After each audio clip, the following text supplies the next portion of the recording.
As the COVID-19 pandemic swept across the world, people were forced to stay indoors and practice social distancing. For many, this meant a loss of connection and community.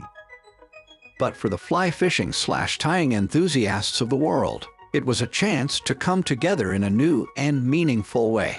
TNL was a fly tying show that had gained a dedicated following over the years. Every Thursday night, people from all over the world would tune in to watch the hosts, Tim and Dana, as they shared tips, techniques, and stories about their love of fly fishing and fly tying. As the pandemic hit, Tim and Dana knew that their show could be a source of comfort and connection for their viewers. They kept doing their virtual fly tying workshops, encouraging their audience to participate and share their own experiences. And participate they did. The TNL family quickly grew, as people from all walks of life found solace in the shared passion for fly fishing. They gathered online every Thursday night, eager to learn, share, and connect with others who understood the joy and peace that fly fishing brings. Through TNL, the fly fishing community was able to find a sense of belonging and purpose during a difficult and uncertain time. And as the pandemic waned and life slowly returned to normal, the TNL fam remained a close-knit and supportive group, bonded together by their love of fly fishing and the outdoors. Join Tim and Dana as they embark on their 5th season of TNL fly tying.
Let us know exactly where you're tuning in from as we perform a little bit of autonomous sensory meridian response.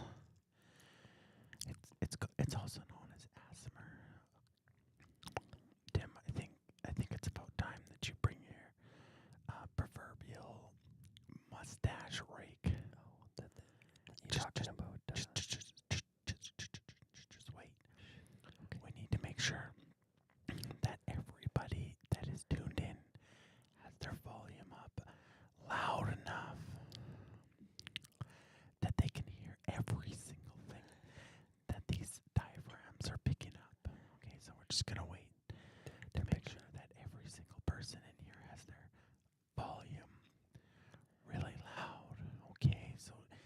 I can tell that Tom Babe does not have his audio up because he says there's no sound.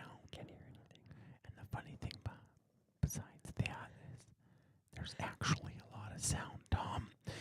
You've just got to sit back and relax.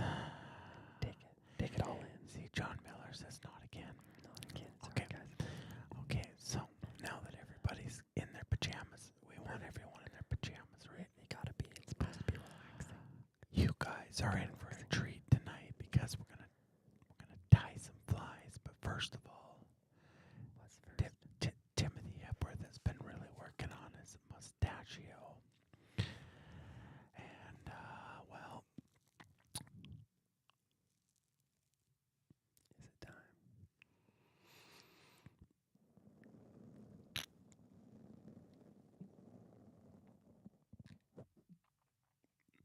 There you have it, folks. Keep it together, man. one more time. Just because if you guys don't have your speakers up loud enough, you're all gonna be really angry at yourself. And John Goulet is like, maybe I'll come back. But what John doesn't understand is you can't come back from this once you've seen this. You can't. There's no coming back from ASMR. But it won't last forever. It's okay.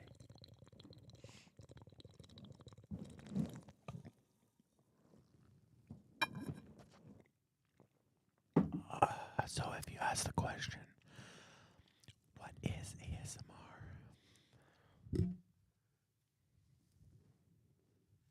I can't do it, Tim. You gotta get your newborn stubble and do it again for me.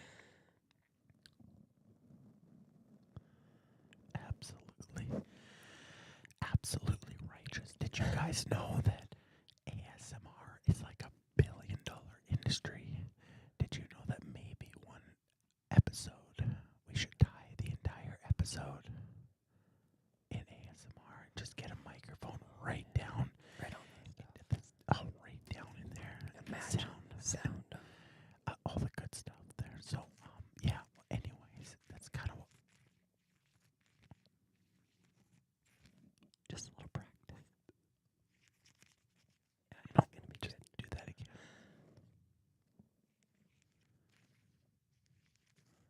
Wow. Okay. Let us know what you guys want to see. I think you need to try some shore scissors. Give me some tools too. What do you got? Let me. What do you got? Is that some shore scissors?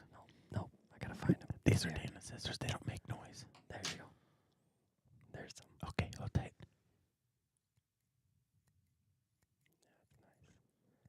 That's nice. And there goes the mic. Shh. That's good. Is that fantastic or what? Yes. Imagine all the people at Rocky Mountain Fly Shop right now. Absolutely stunned. Hating Yes. Yeah, so what next could we do for ASMR in the fly tying? Oh man, there's just endless possibilities. Endless possibilities. So many I can't think of any right now. Anyways, we are going to tie some flies tonight, folks. We are. Tim, have a drink with me.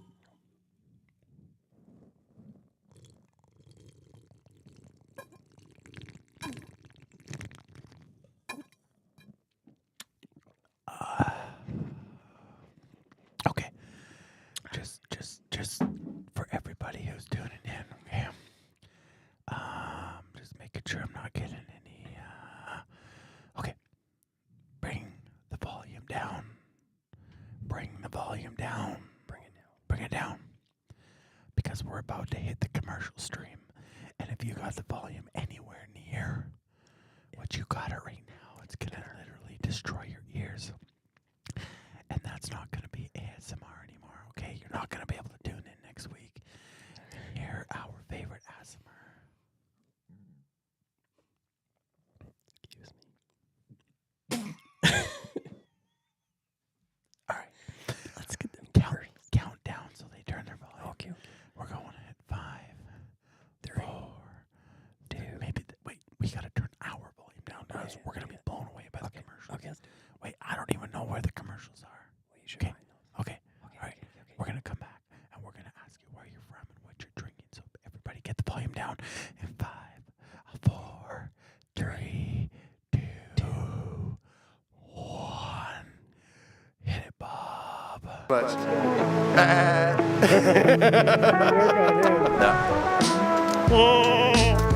Legit dude call.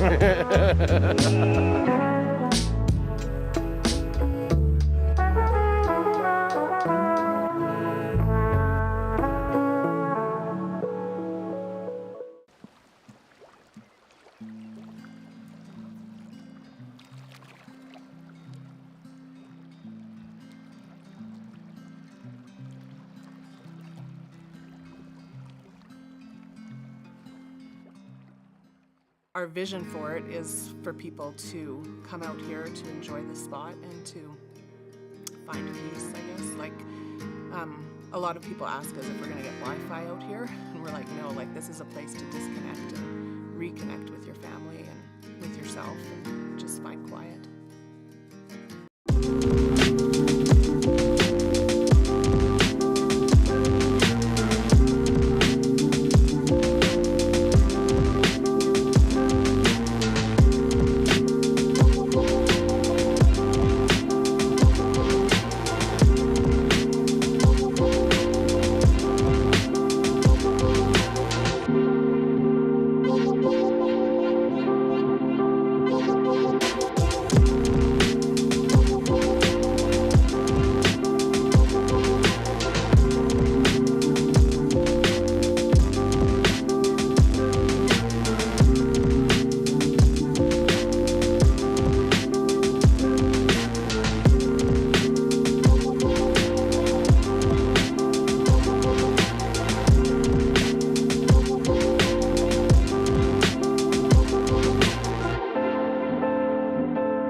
What's happening, What is good happening? folks of...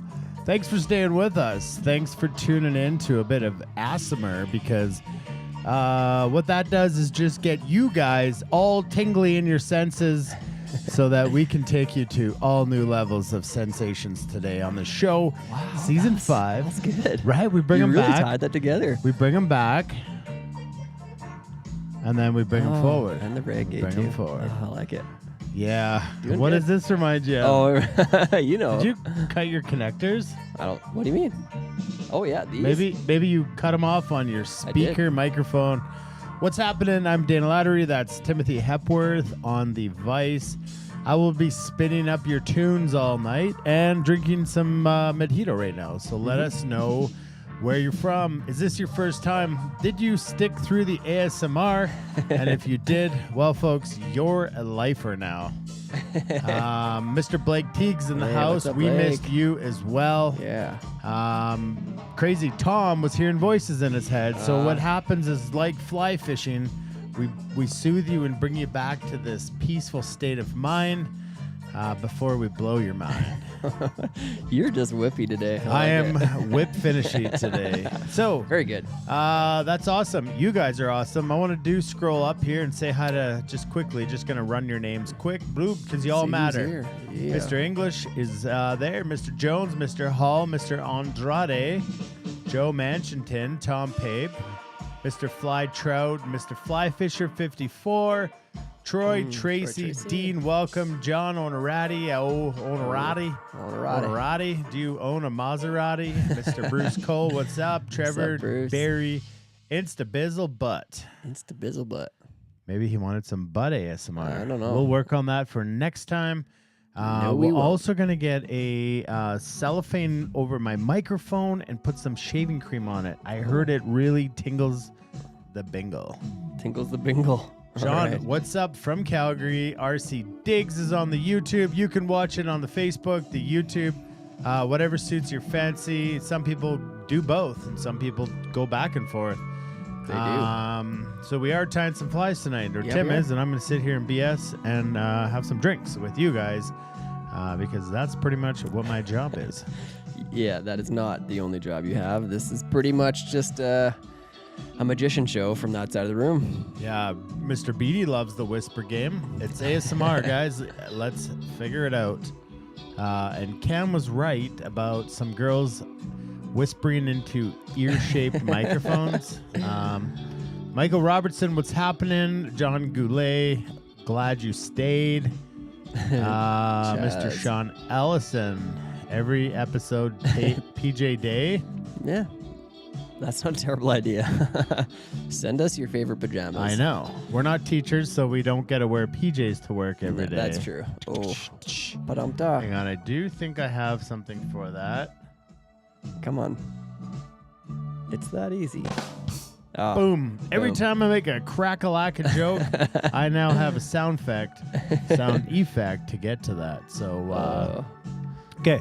Sorry if we missed anybody. We're trying to get back to the show as quick as we can.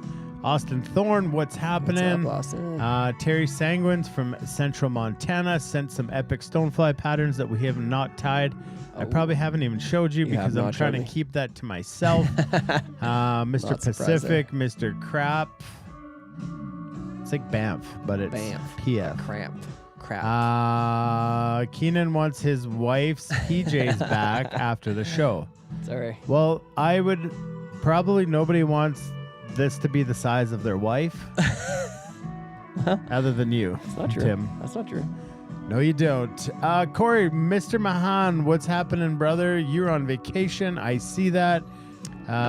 Like you said. So let's head on over and check out what's happening in the news corner because Rocky Mountain Fly Shop has something for you guys tonight, and you don't want to miss this. And by you guys, I mean you guys, you girls, whatever you want to call yourselves, but I mean everyone.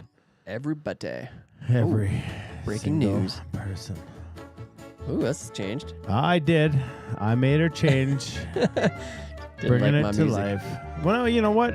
I just thought we're not going to get boring around here. No. We are not going to get boring. I don't think that's a fear for anybody. That's not a fear. Not a so chance. if you've never joined into Thursday Night Live Fly Tying, this is your lucky night because you can get lucky. Yeah. You really can. Maybe. Chances might be waning. Wayne. Go get your Mr. Clutch sticker now. So, yeah, Fly Fishing Bow River Outfitters presents Flyingo. It's fly fishing bingo. Essentially, it's free. Well, it is. Well, it's free to play. It's not free from the sorrow of the day that the wizard scoops in and takes all your prizes. Yeah. But we got lots of prizes, and Tim's going to kind of show you what they are. Ooh, okay.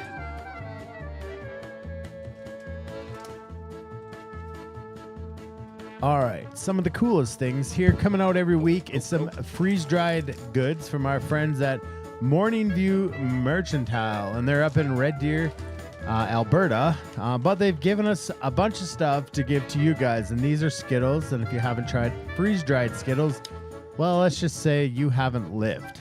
Yes, you are going to need some of those. And freeze-dried ice cream sandwiches for those long hiking days when all you wish for was an ice cream sandwich. Well, folks, Morning View Mercantile is here to save your day. So, yeah, these 3 goodie bags are going to go in the giveaways today if you win bingo. If you win, that's a big if sometimes. From us here at Fly Fishing Bow River Outfitters and Thursday Night Live Fly Tying, we have an awesome full box of dries and nymphs that's going to get you through those tough days. And even better, you got our faces in the back. Wow, that's pretty epic. Do you get the fly box they come in? Yeah, you do. Not just the flies. Crazy. Yeah. It's a package deal. Music over there. I know. I feel like I should be, I don't know, somewhere in Eastern Europe. Anyways, we have also a couple of... You're in Eastern Olds. Eastern Olds. We got a couple of iPhone cases coming at you. Yeah. So one's a 14, one's 14 Pro case. Max. So if you and your wife have that kind of a setup, those are from our friends at North Face. Pretty epic phone case covers to resemble the puff jacket that you're probably going to want to wear if you're going fishing around here anytime in the next couple weeks. Yeah. Last week's bingo cards are still live, so feel free to go on the website. You can see it's been scrolling across the screen on the bottom, and that's kind of what you got to do to get in on the bingo. It's free. you just head over there, and I'm just trying to figure out how to can this screen and bring up this screen for announcements. Don't forget to download the Rocky Mountain Fly Shop app because you get notified every Thursday when we go live. And if you're in the area, you can head on down to their shop. And they have what they call open house tie-in. If you don't have materials and you don't have tools, it's also free. And they will have materials and they will have tools. If you want to give a Norvice a test drive, they've got them set up down there. So why don't you head on down to Rocky Mountain Fly Shop one of these Thursdays. Absolutely. I believe the first Thursday of the month is when we go down there after the show to hang out with you guys. So if you're thinking of traveling, that is a great time to come down to the shop. Yeah. Every Thursday they put that on. If you don't have materials, if you have your kits, bring your kits. If you don't, Colin's got them there for you. Got some kits for you. For free. Yeah. Tell me another fly tie night in this world that is free. Well, I could tell you two. Thursday Night Live and Rocky Mountain Fly Shop There you go. open tie night. They also have some really cool things down there. So if you didn't get a kit, which Tim will show you, we tie out of these kits, season 5 kits, and they look something like that. And in those kit is all 17 episodes, 34 patterns, materials to tie them up to 5 times. No, it won't be perfect because it's packaging of materials. So sometimes you'll get 7 or 8. Sometimes you might just hit 4. It depends how you use the material. But essentially, you're going to have somewhere around that 5 mark. Those kits are for sale. They're $300 on our website, which is also the scrolling thing there. But remember, if you're like, wow, I don't really want to pay all that, but I want to get some samples. Well, we also have samples for sale. Okay, so you just buy the individual kit. You just want to tie the formulator. Well, you just head over to Rocky Mountain Fly Shop and you pick up the singles kit.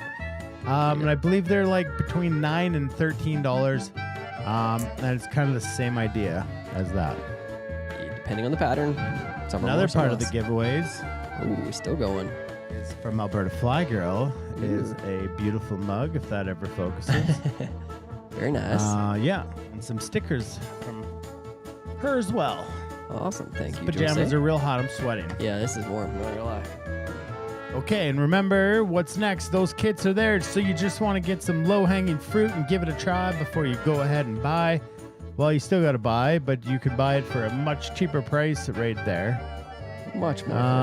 Yeah, so anyways, we're tying flies tonight. That's a fact. Tim, why don't you tell us a little bit about the flies? That's a fact. All right, we are going to tie up, similar to last week, we're going to do a bigger articulated streamer. This one is called the Ganga articulated streamer. I'm going to be using some UTC 140 in black for that fly. And then secondly, we are going to be tying, this is Juan's Kryptonite Caddis. Awesome little pattern as well, a little nymph. And that I'm going to be using some UTC 70 in brown. So something a little bit smaller for the second fly. Color doesn't really matter as it won't really be seen, but something in the darker palette would be preferred. Yeah. There's it. All right. So those are for you folks who are going to tie with us tonight. And if the show is too fast, too long, too late, we do these flies in what we call the quick ties, which will be put out tomorrow morning. And you just head over to our YouTube channel and you just watch them. It's none of this, none of me. It's just Tim tying the fly, teaching you how to do it the right way. And Ken Beheil is the first time here. Oh, so man. Round of clicks, everybody. Clicks. Round of clicks for Ken. We have a lot of Ken? fun. We tie some flies. We give away some prizes. And then stick around till the end because that's the best part of the show. Yeah, we go about 2 hours. Yeah. Ish. Okay, that's tonight's flies. Where am I at here? What is next? I have 4 in olds because there's a question about it. March 25th, it is a festival. Okay, it starts at noon. Unlike the shows that start in the evening, we start at noon because you're going to come early. Just down the street from the theater is Rocky Mountain Fly Shop. Fancy that. We can hang out there. It's a huge store. It's a big store. Hang out there, get to know each other. We're going to head over to the theater. Watch the I-4, the 2023 showing. And then after that, we're going to go across the tracks about 40 yards. And we're going to go to tracks. It's a pub. It's a local pub here. And I'm telling you what, we give away a lot of prizes at that event as well. And what's really fun is that we get to meet all you guys and hang out with you and share stories and have a couple wobblies and do things that festivals were meant to do. And it is definitely kid-friendly because Jose with Alberta Fly Girl will be there for the kids, running some of her real adventure for kids. Samples of her courses that she has out. So pretty cool. Very cool. Good. Our MF Dewey is here. Perfect. I was worried. I thought my Dewey was not coming back. Oh. After last week. No. But my frickin' Dewey is back. We are pumped. What's up, Dewey? All right, so that's IF4. So make sure you get your tickets online through IF4. The tickets, the hard copies, will be at Rocky Mountain Fly Shop very soon. You can also pick them up there. Oh, yeah. Why don't you tell them about this one, Tim? Bring it in. Oh, our Western Canadian Fly Fishing Guide School is coming to you guys this year. We're doing the 2 weekends. So we're doing May 5th to 7th, 12th to 14th. If you have any interest in guiding, also, if you're not interested in guiding and you just want to spend quite a few days of awesomeness on the river, some cool people, learn to row a drift boat, there's been a huge variety of people that take this course from, yes, people who have gone on and guided and those who just want to know how to row a boat Get better, or just want to get have fishing. fun. And many of those people are in this group. Yeah, so. It's like a 6-day awesome camp of fishing, rowing, learning to be, or I should say, cultivating better people through the program. And that's super cool. So like Jose just wrote in there, she'll have games, activities, tying crafts for the kiddos to take home. She's super pumped to be there. She has That's awesome. A real niche with the kids. So bring your kids, even if it's just for that. Even if you don't come to the film and you want to come after and hang out, or you want to come before and then you just want to go sit on a bench by yourself for 2 hours and not watch awesome films, you could do that too. But the tickets are on IF4's website, and somebody will get that for me and put it in the comments so that I don't have to do that. That would be wonderful. All right. So the last thing in the news section before we get into tying the articulated Ganga is this. 15% discount at Rocky Mountain Fly Shop all night. Man, he's doing really good. That's 3 weeks in a row, I think now. He's just rocking and rolling.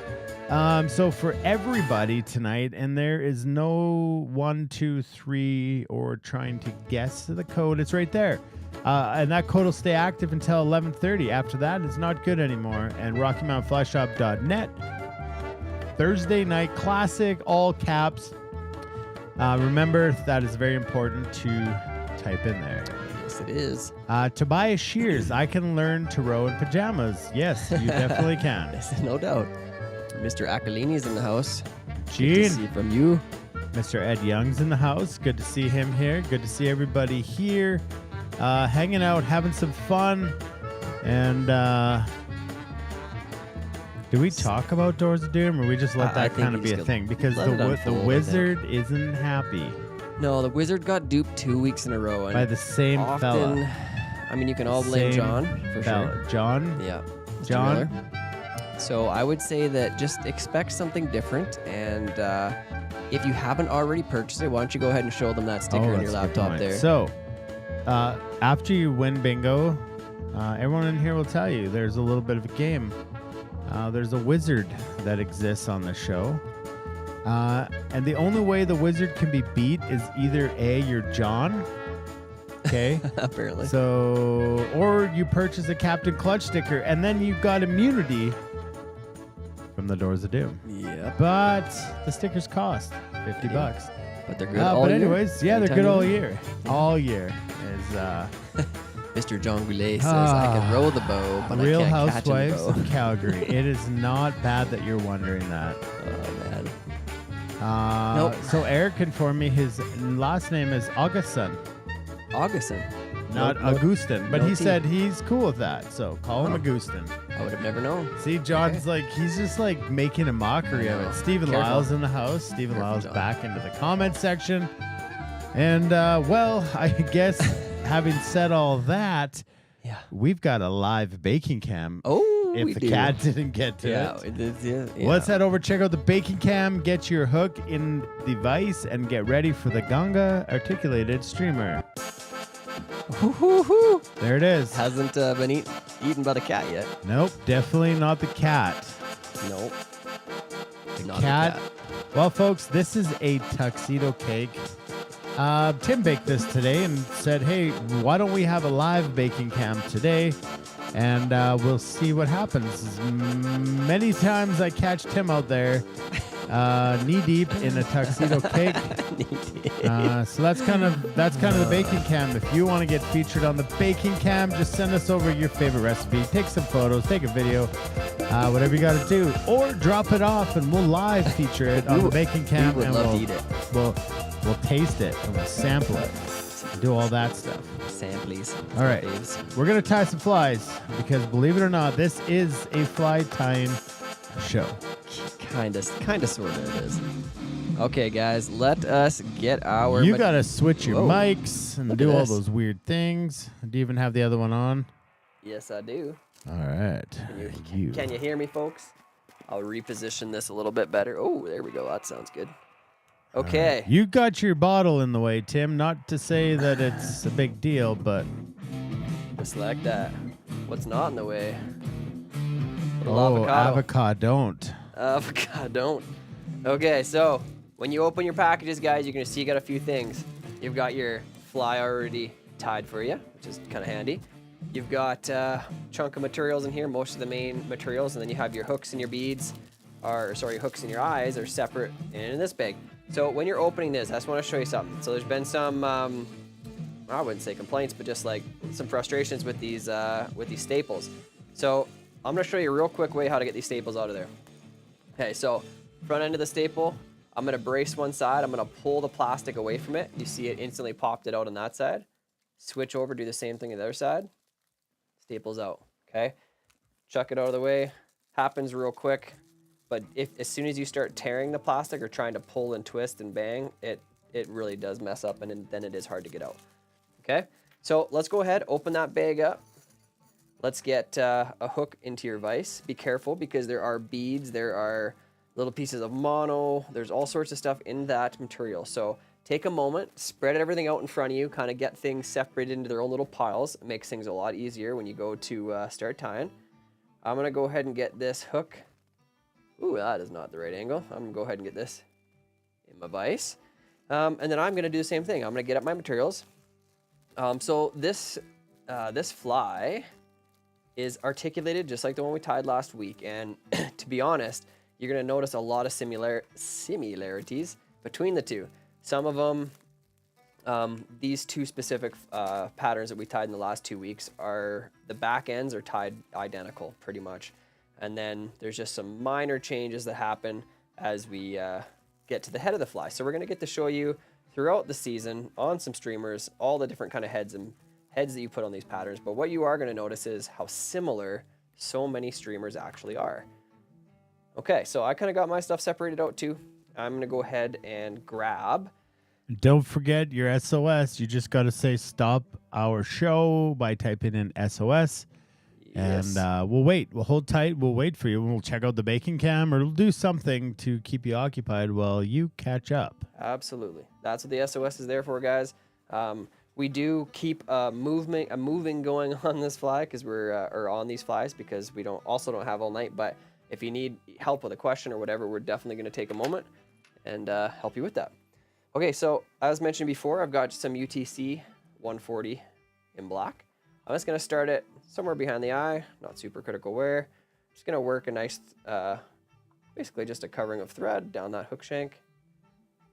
Get it just to about the bend or just before. I'll go ahead and trim out that tag. Now the first material we're going to put in, you're going to notice that the back of the fly is very, very similar to the front of the fly in how we move through it and how we tie it. So first things first, we have some marabou. So let's go ahead and grab one of those plumes of marabou. I'm going to add just a little bit of moisture to it. My fingers, just so I can see an overall length of how it's going to sit. And now I want to measure off the front of the hook a tail that's just beyond the overall length of the hook shank. So I got roughly that, like so. Okay, I'm going to set that in that back position. Switch hands, get a gathering wrap, get that pinned down, and then I'm just going to lock down that stem. as I move forward, because we're going to use that to basically build some of the under bulk from this fly instead of using a whole bunch of dubbing, which we're going to get into here in a moment. Okay, so I got that nice tail hanging off the back. I'm going to take some more securing wraps, a little tighter this time, going back down. And I'm going to leave that right there. We basically wanted that to come off on top of the hook. Okay, so that's where it's hanging. Okay, from here, we are going to go and grab, you're going to see in your kit, you have a whole bunch of these feathers, okay? These are saddle hackle, so a little different than the schlappen from last week, but these are real great feathers to use for this. We're going to be palmering this up the hook shank. You'll see on these guys, they have some marabou-ish type plumes on the bottom, and if we time everything correctly, we are going to end up using some of that, which also adds to this fly quite a bit. So I'm going to grab and pull back just from the very tip of it. So I expose just a little stem to tie in. Not near as sensitive or delicate as doing this with the dry fly hackle. I'm going to take that stem and push it down. Take a couple wraps over that, making it nice and secure. Then I'm going to come back to that tying point. Okay. Now I'm going to go ahead and grab this nice shimmery golden colored dubbing. You've got quite a bit of it there. And we're going to make a dubbing noodle. So we've done this a couple times this year already. But remember the dubbing noodle is I grab my fingers on my thread and I move them in the same direction like that with a piece of the dubbing. Okay, I put it on the thread and then I spin it with my fingers and we call that a dubbing noodle. Okay, so now I'm just going to take my dubbing and slowly work down probably 5-6 inches. We'll have to probably do it twice because these hook shanks are quite long. We're going to work our way back down that thread, grabbing little pinches of it and getting that put on there. Work our way down. Doesn't have to be super consistent in shape or size because when we go to wrap this up, we make the decision on how we're going to wrap or if we do a couple of extra wraps in each spot with this, so don't stress about that. Most importantly, we're just trying to lay down a lot of this dubbing so then we can go ahead. Now that I've got a pretty good long tag of it, I'm just going to start right at the back here, touching wraps, getting that material to touch. And it doesn't have to be perfectly tapered or anything like that. We're just covering up basically what we had there before. And then we're still going to have a feather come up over top of it, so no big deal there. Okay, we ran a little short, so that's okay. We're going to add a little bit more because we want this dubbing to virtually go right up to behind the hook eye. So we'll add some more here. We're going to do this the same on the front side of the fly as well. Should be pretty close to right. Wrap that forward. We want that to finish just behind the eye. Perfect. Okay, now, as we have always said, the save button. So let's go and just place 2 fingers on here, wrap it around. It makes a little X. Now I'm going to take that X behind the hook eye. That's my half hitch. Just a simple overhand knot, but it gets that thread out of the way. And now I'm going to take and start palmering this hackle forward. And I want the underside of the hackle, as almost always, pointed back down the fly. Okay, and now I'm kind of just pulling up the fibers as I go because I don't want them to get trapped. And depending on the length of your feather, you just kind of space it out your wraps accordingly. But I want you to finish so that you're getting to use a little bit of that marabou at the end. So the last couple of wraps are going to have some of that kind of plumy stuff in them, like so, right up to here. Like that, and I'm going to bring my thread back to a working position. Remember to secure something off. We go thread wrap behind, thread wrap in front, thread wrap behind, thread wrap in front. Okay, take a couple extra right at the eye for right now. So the comment, it looks like a large woolly bugger, is actual factual, because essentially is what it is right now. Yeah. In a way. Even when it's done, it's virtually just that. Long hook. Yes, it is a long hook. You can go with a shorter hook. You can put a stinger hook on the back. Sometimes we put in longer hooks in these kits because it's easier for people to learn how to wrap materials on those hooks instead of it being short and stout. Yep. But totally get the premise of this, and then you can definitely grab shorter hooks. This fishes just as well as those other hooks. Yep, you got it. So now that I've basically come up to the eye here, I've taken a few more thread wraps to kind of make a little bit of a thread dam. I'm going to come in here and whip finish this portion. Okay, this is going to be it for the back. The front portion takes a little bit longer, but not too bad. I can snip out my thread. Set that aside for now. Now you can go ahead and put some resin on that if you like. I'm just going to use a little dab. Throw a bead on that and fish it, or throw eyes on that and fish it. Yeah. This is just an articulated version. There is a non-articulated version of a Ganga as well. But basically, it is just a big woolly bugger. It's actually two big woolly buggers attached to each other. Okay, so I've cured that. I'm going to drop that one out of the vise. Go ahead and grab another hook. Same size as that one. Another nice long hook. Great comment by John. He said the best thing about fly tying is learning and then adding your own flavor. Absolutely. And that's essentially what we kind of went over last week with adding the polar chenille versus the sculpin wool for a head. Yep. So constantly varied. These are set patterns that were created by people, by fly designers. And yeah, they have their place, absolutely. But there's always room for creativity in fly tying. So now I've got the next hook in there. I'm going to start my thread just behind the eye. I'm going to lay a little bit of thread down, back over itself. Everybody wants Rosina. She's coming. She'll come. She'll come when she's called for. She'll be coming around the mountain. When she comes. When she comes. Okay, I'm going to go ahead and grab my lead eyes. Now, we've tied multiple lead eyes in over the last, even a couple episodes. But remember, it's hard to show you this without covering up what I'm doing. But I'm going to take my first thread wrap is just over top, just to basically hold it. I'm going to do a couple of those, just so it kind of stays up there, gets it started on there. And then I'm going to switch directions and take some on the other side. You'll see that it naturally just wants to sit on the hook itself. That's just the way that the dumbbell eyes are designed. So it's going to sit like so. Okay. So I'm going to take a few figure eights too. I think you should put some Rosina on that because... Soon. Just to lock the eyes in, I think is really important on this. You can do that. This step. Okay. So the one thing about this though is currently where the eyes are is not where we want them. We want these eyes to ride underneath. So I'm just going to take and press. Spin them around to the bottom. There you go. Okay. Now we'll go get a little bit of resin. All right, here it is. She's been summoned. And when Rosina dances, that fly is locked for good. Not going nowhere. We got to add music to her so that's... Yeah, it's true. She needs her own theme music. She's beautiful. Okay. Cured that in place. Now, yeah, check it. It's good. Perry Albert coming in from Lethbridge. Welcome, What's up, Perry. Welcome to Thursday Night Live Fly Tying. Welcome, welcome. Now I'm going to grab a little piece of this mono that's in your kit, this brown mono. Okay, it's heavier stuff. Brought my thread to about the midway point on the fly. I'm going to lay this down right on top of the hook shank. Take a few thread wraps back down to secure. And then I'm going to start working this forward. I'm going to be holding up on that mono so I know it's going to stay right on top.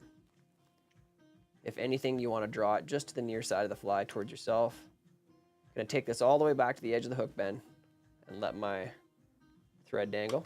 Okay. Now we're going to work on attaching the two pieces together. So go ahead and grab the back portion of your fly. Okay, got it right here. You're also going to grab, in your kit, you're going to have beads. I want you to grab 3 of them.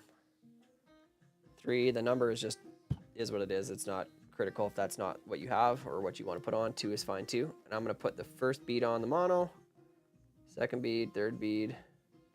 Okay, just slide those down. They should end up somewhere near the hook. Got those in place. And now I'm going to bring in the back portion of our fly. And I'm going to put it so the hook's down. I'm going to put it through the eye of the hook, going up. My depth perception will, there we go. And now I have to go back through those 3 beads. So I'm just going to brace those 3 beads with my fingers. And then I'm going to take that pointy end and go right back through. It should actually go through quite easily. Outside, we got a sauce. Saucy? Got an SOS. We got an SOS. Mr. Augustin. Mr. Augustin. My Dewey wants to know if you got a new flashlight. New one? I don't think so. This is the one we got from Mr. Teague. Still good. Still good. All right. Mr. Augustin is getting...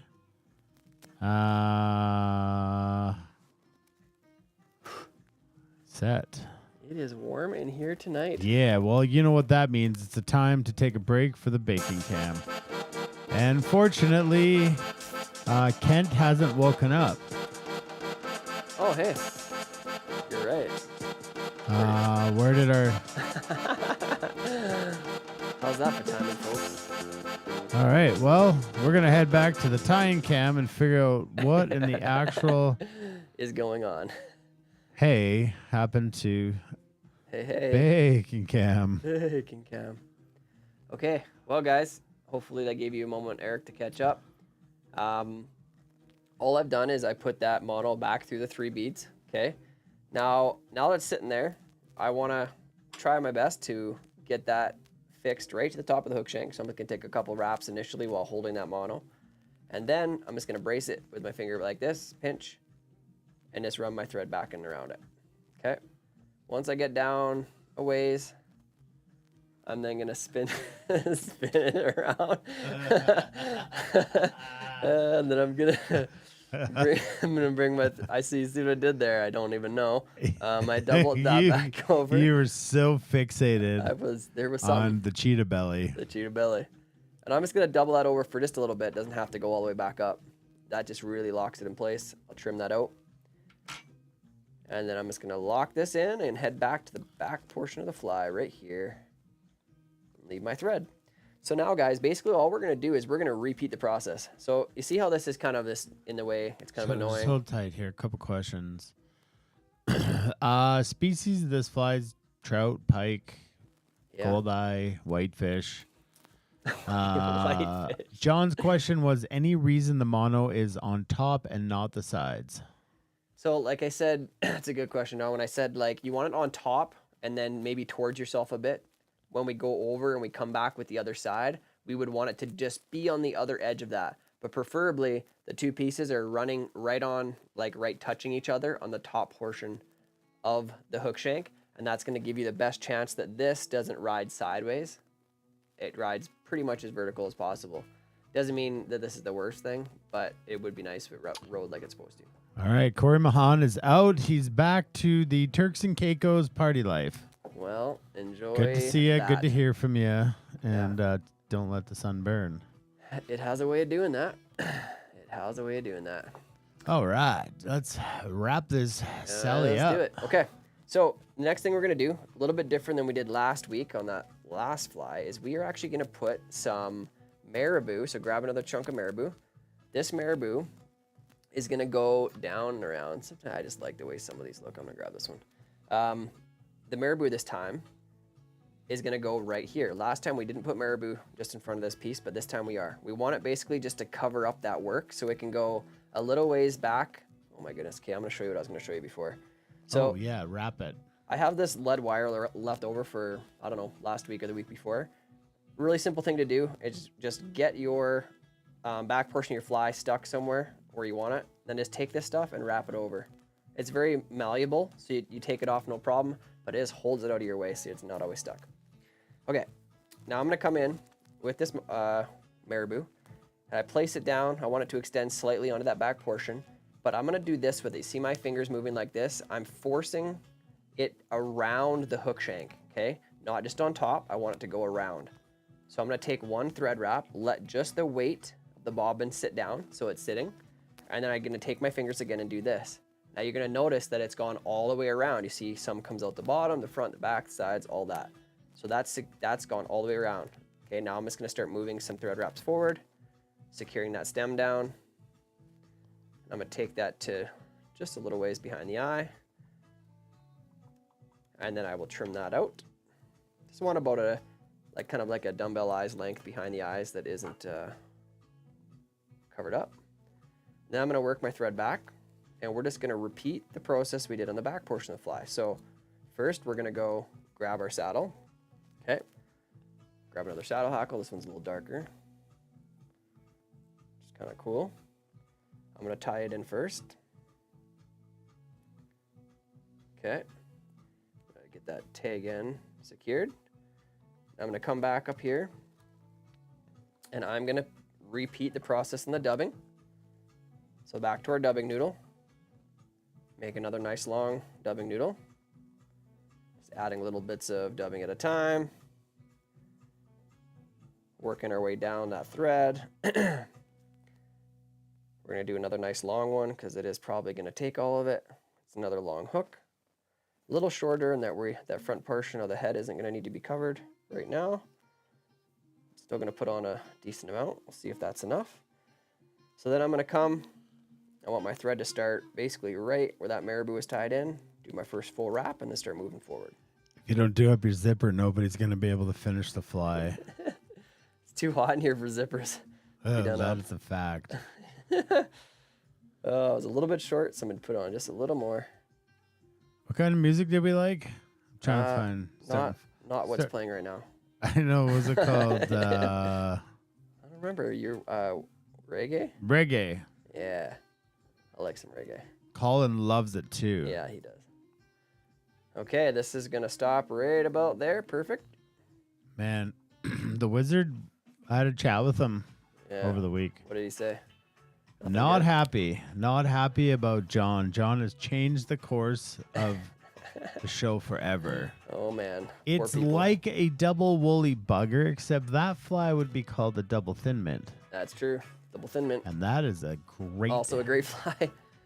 Okay, gonna grab that hackle we tied in now. Gonna kind of get those fibers to stand up for us, and then just start palmering it forward, just like we did in the back.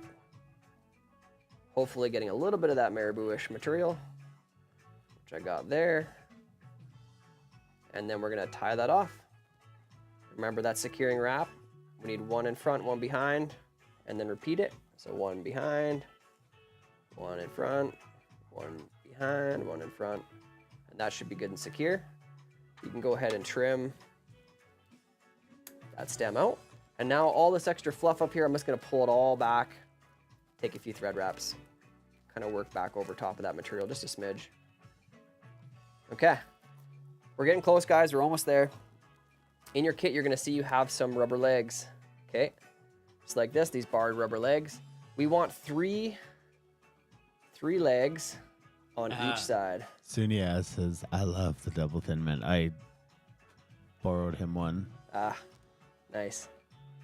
It's a nice fella, that Dana guy. I don't think people can focus, Tim. What? And there's questions about your necklace. Oh. There's questions about your chest hair. And all you're trying to do. I'm just trying to get this fly done for you guys. Get his legs out. Okay, so I'm not going to tie them in half like we kind of normally would. I'm going to tie them in long ways. So we're going to trim a little bit out. Don't worry that it's really long right now. Back down the fly. I'm going to tie one in on the near side to myself. Okay. And then I'm going to tie one in on the far side. So that one's tied in. Trim out the excess. Other one's going to come into the far side towards you guys. Just going to lay that right there. Take a gathering wrap, lock it in place. A couple more for good security. And then trim out the tag ends. Okay. Now, I like leaving them together like that because now I can just pull them back together like so. And I'm going to trim them basically right where that back fly, right where the eye of the back fly hook is. Trim them, and then I can go and pull them apart. Separate them down like so. Don't worry, guys. The next fly is going to be significantly quicker than this one. Nobody's in a rush, Tim. Yeah, these streamers just feel like they take a long time. Don't want you guys getting bored on me. Okay. Like so. Okay. So I've got legs on both sides. Just like that. Make sure that they do come to the side. They're not out the top. Okay, now let's get into making the head of this fly. We got some funny material to work with. You've probably never used it before. It is called pseudo hair. A lot of salt water. Yeah, saltwater stuff. Yeah, kind of similar to EP fibers, a little different. But you're gonna have a big mess of it, like this big mitt I got here. So what we're gonna do is we're gonna kind of check the baking cam, see what happened? See if it's still there. Let's check it. Check it, check it, check it. Oh yeah, look at that. Kent has not gotten up he's yet. back. No, he hasn't. He's in a food coma, and he is not. He is. I thought he was gonna jam that tuxedo cake down his boosh, but yeah, I'm kind of excited for what happens to this shortly.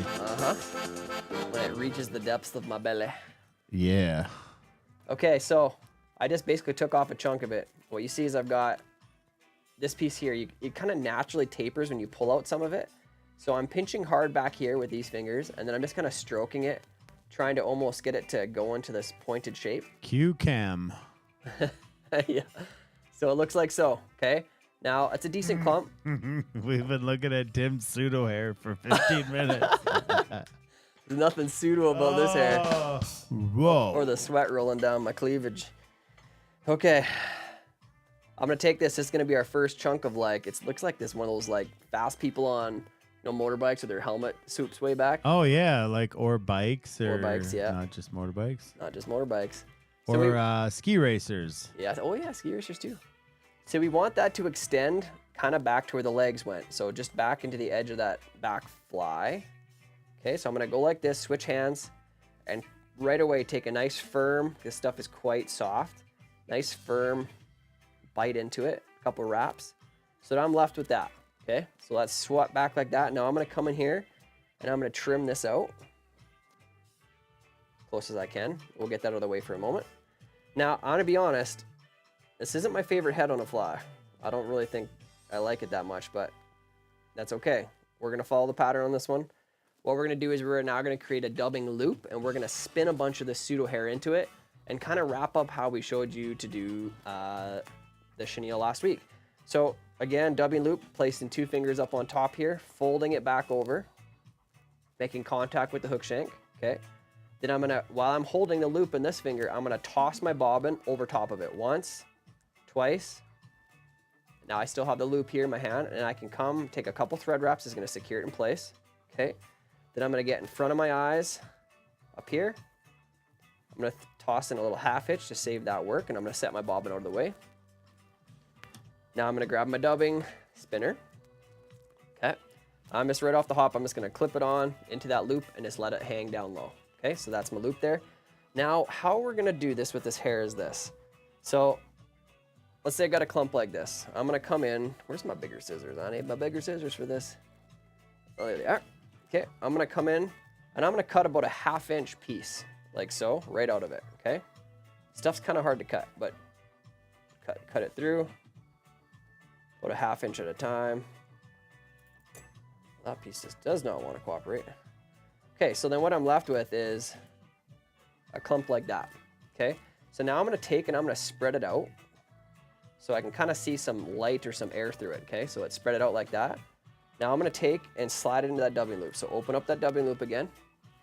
I'm going to put this right up at the top and set my thread back down on it. Okay, so I've done that once. I'm going to do that at least one more time, maybe 2. Okay, so I'm going to go back to my clump again. I'm going to take a cut of it off, like so. Spread it out again. So I can kind of see that air through it, like so. Okay. Now I'm going to slide that into my dubbing loop. The stuff likes to stay in there really well, so it's not doesn't really fall out on you when you're trying to add more, which is nice. If you can get your dubbing loop open, sometimes you got to go right back down to the dubbing spinner. So I think this is going to be pretty close to enough. So now that I got it in there, I'm just going to kind of spread it out, make sure it's evenly 50-50 on each side of the hook shank, or each hook shank of the loop itself. And once I got it like so, I'm just going to put my finger just below the material and spin my dubbing spinner. Now you're going to see that stuff all start to, we would call it cord up. So from making a cord using that thread. If you overspin, you will break your thread. Okay, that's why we're using a little heavier thread on this one, but if you overspin it, you will break it. So try not to overdo it too much. Tim's stash is bona fide legit. I can't grow much, guys, but chest hair and mustache are my 2 specialties. I'm going to go ahead and grab my dubbing brush or piece of Velcro, whatever, and I'm just going to touch it on here. I'm not really trying to strip a bunch out. I'm just trying to make it stand up a little bit. And I'm also testing to see if it's roped in there tight enough. Because if I were to grab that and it slipped out, then I knew that that tells me it's not tight enough. Okay, I didn't spin it enough. So we're gonna do one full wrap of this behind the eyes. Okay, so follow along with this because this can kind of seem complicated. One full wrap behind. Okay, now as I'm coming back over top to create that one wrap, I'm gonna cross over to the front side like I'm almost doing a figure 8. I'm now on the front side, gonna come towards myself, up, cross over one more time under the dumbbell eyes, and come back to the front. And once I get back to the front, I'm gonna do one full wrap. And once I get back to the top of that one full wrap, I'm gonna bring my thread back in, and I'm gonna secure that. Make sure I get a couple of good wraps behind it. Okay, nice and hard. While I'm still holding this up, I'm now gonna bring in front. All the same rules apply, in front, behind, in front, behind. And the reason I don't really love this head is just because it's kind of a funky way of using this material. I'm gonna go trim this out. Because now when I go to brush it up a bit, a lot of the material is locked down, but we need it to stand up a bit so we can trim it and make it look kind of like a shaped head. So now I'm gonna grab my brush again, and I'll come in here, and I'm trying to make that material stand up a bit, okay? All the way around, getting it to stand up. Not a lot, just enough to kind of create shape. So as you can see there, I've got some shape going.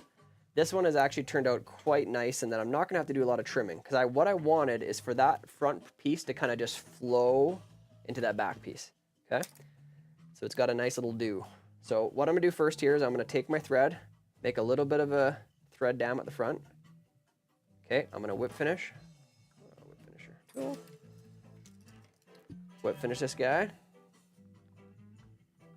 You can for sure get some more resin on there if you like. I'm not gonna do it right away because I don't like it to get in that hair, because that hair is kind of a frustrating material to work with.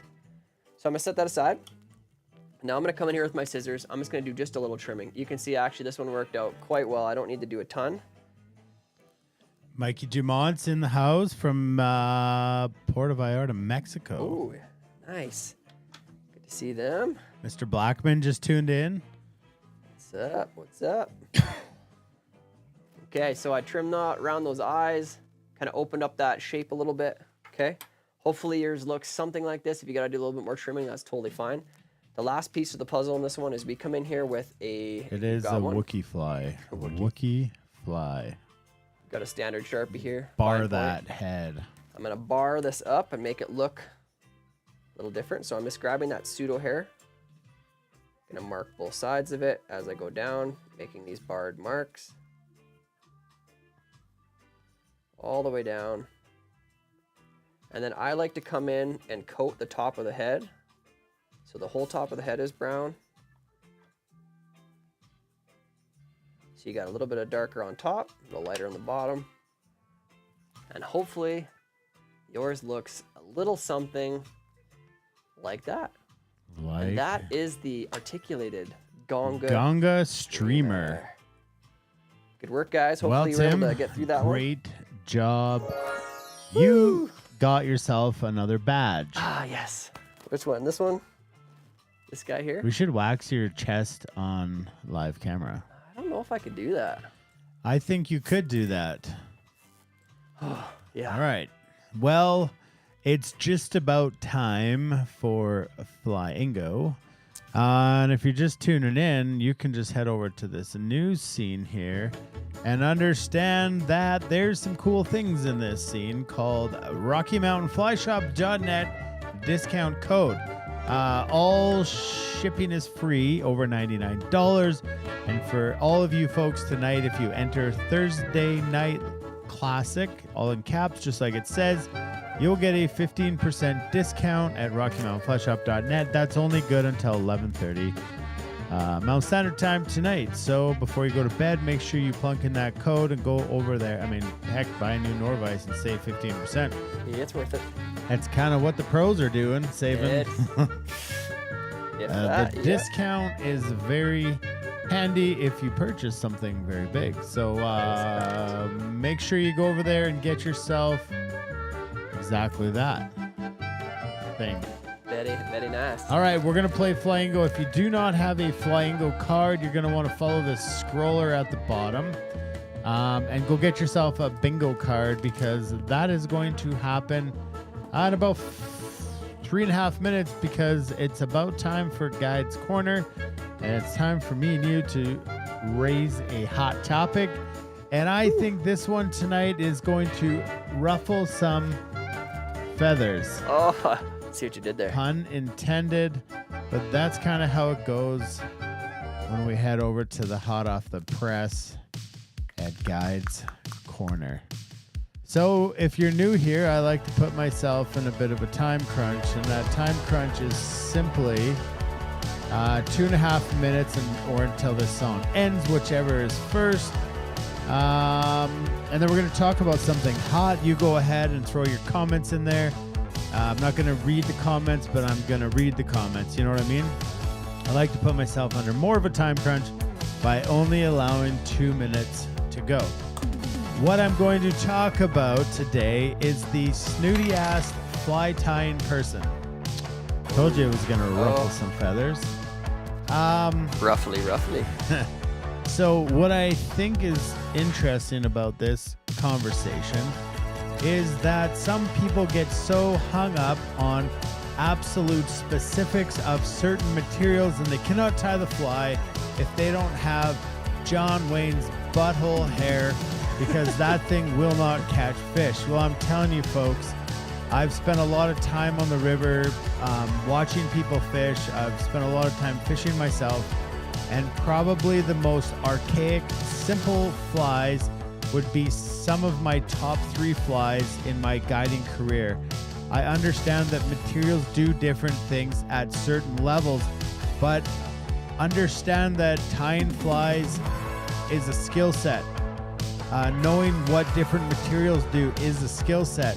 But like hackle, schlappen, what are some other kind of feathers similar to that? Oh, you just got your cape feathers. But like a bugger, like there's a bugger marabou, there's marabou. Yes, specifically they have a sort of a different niche, but if you don't have bugger marabou, just use marabou and tie yourself a woolly bugger, and I swear to God that thing will catch fish if you know how to fish, if you know where the fish are, if the fish are eating, and you know how to present the fly. There's so much more than your exact CDC feather on the end of your fly.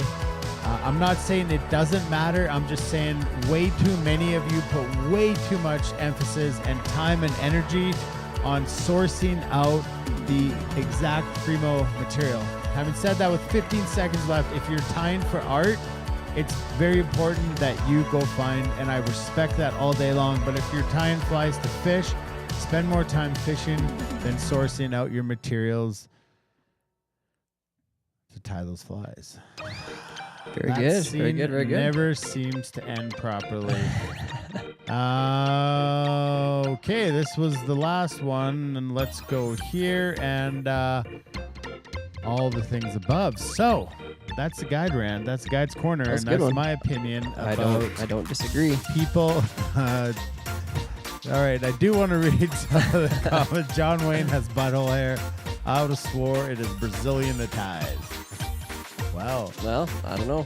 Anyways, mesh hat in the back. Does it let enough sun in to burn your head? Yes. So that's bad.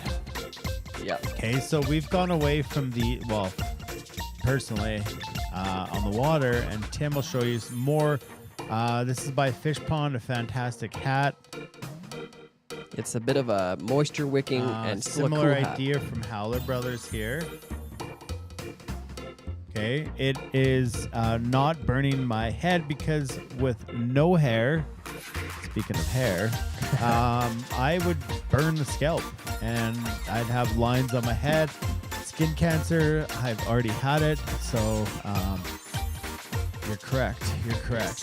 Flies catch fish, fly tying material catches fishermen. Explain the bingo. So you just go download your free bingo card that we've been throwing out here. flyfishingbowriver.com/TNL is 5. It's free. We have tons and tons of prizes. The last 2 weeks, they were won. There's probably $700 or $800 in prizes. They cost you nothing. They're free. You don't even have to tie the flies. You don't even have to like fly fishing to win. You just have to play. So you're gonna go download your card and do your best to survive. Yeah. Flyingo. But John, that's the unspoken things that we don't speak about. Because what happens next is actually magical. It's a little bit more challenging. But, so, this is pretty easy, guys. We're doing 4 corners to win. So on your bingo card, literally as it sounds, you got to get all 4 corners. We're going to make a bunch of calls out. If those calls show up and you can exit all the corners, drop in the comments, say bingo. And then what we're going to be able to do is we're going to go, we need your card ID. We need to know which call you got it on. And then we'll verify it, and maybe you win. Sometimes there's ties. Sometimes there's ties, and there's a tiebreaker. It's not us, it's a program. So if you see the name, like Frenchie, IE, on your card, cross it off. And you need 4 corners to win, and that's how you're going to win.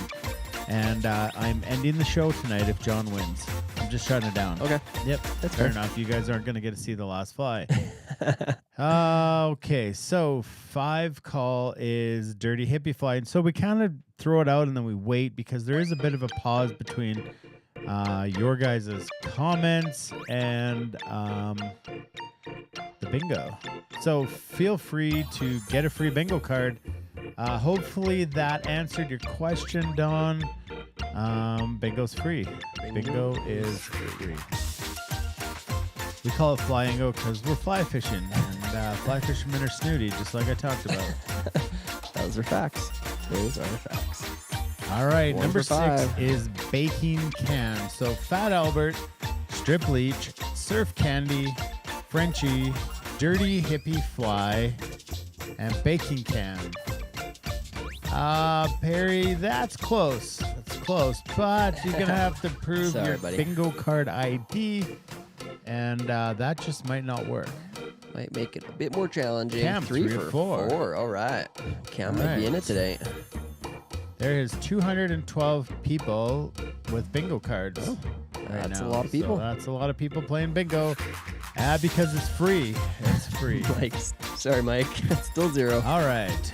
There we go. All right. RMFS is Rocky Mountain Fly Shop.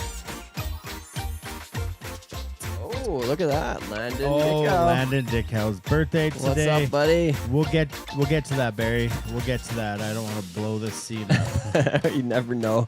Never will know. happen. We'll get to it. Don't worry. All right. Darren, you're correct. I agree. So sunscreen would work great. But I highly recommend. Sound like you today earlier. The fish pond style or this Howler Brothers style really help from burning. But you see how we always wear hoodies? I know these are pajamas, but hoodies. We wear. Oh my goodness, I got ears. You do. Very nice. That. Hello. Little kitty cat. How's it possible I have nothing? Bingo. very possible. John wanted to see the show shut down. All right, Hair Stonefly. Tied it last week. Hair Add it to the list. Stonefly. We got 8 calls out. Usually we've got a winner by now. Yeah. If John wins, it's rigged. It's going to be like 10 people He's at not once. a real person. Yeah, it is. I like 10 people because, quarters are its James Mike sucks. still. James said he Still sucks, and you gotta remember that I don't want you bringing that mojo on your trip this summer. No, siree.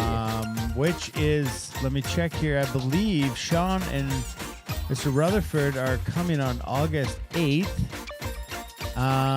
Tim's available. If anyone else in the TNL fam wants to book a trip on that day, Tim's available, and we can go rock and roll down the river. That would be fun, having some peeps out together. Mr. Blackman started strong, 2 for 4 on the first 4, and still 2 for 4. So anyways, Tim's nails. What? Your nails are on bingo. Oh my, you would. These beauties? I am not doing anything except what is trending right now on the show. All right, Tim's chest hair will be there next week. Right. Maybe it's here this week. You don't know. I make them up. Let's play. Well, Sean, if you told them that the Bow River decides if it plays games, that is literally why there's the Doors of Doom. That's a fact. Cam needs Captain Clutch for the win. Well, right. Mickey Finn is it, so it's not That's Captain a no. Clutch. You do need Captain Clutch because, the Wizard's not happy, and so He's it is. not. So it is. Come on, All peeps. right, it's just going to go bingo. All right, Boogeyman. Man, this never ends. The Anybody Boogeyman. close? Like, come on, 11 calls and no winners.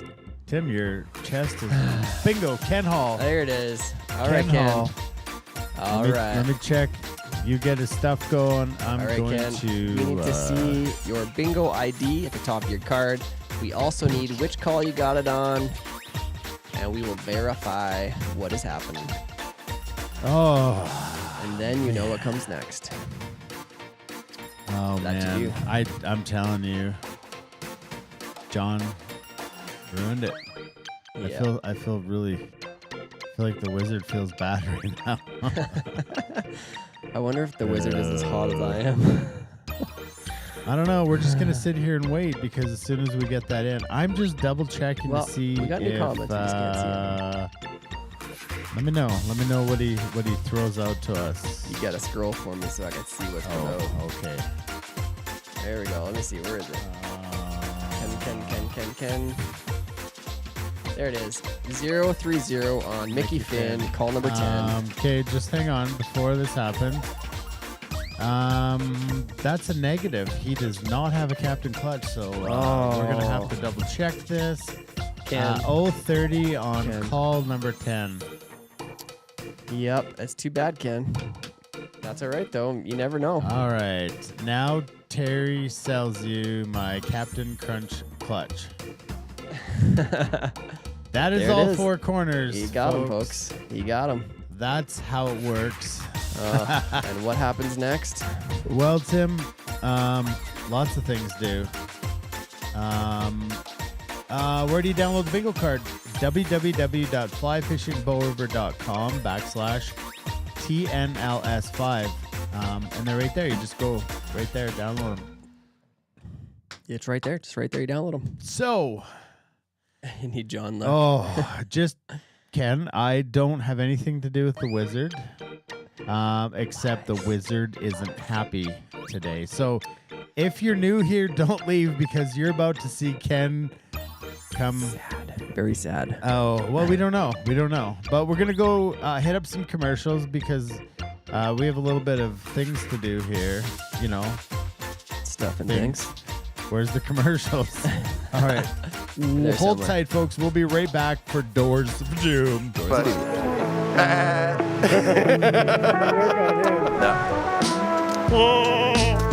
Legit dude call.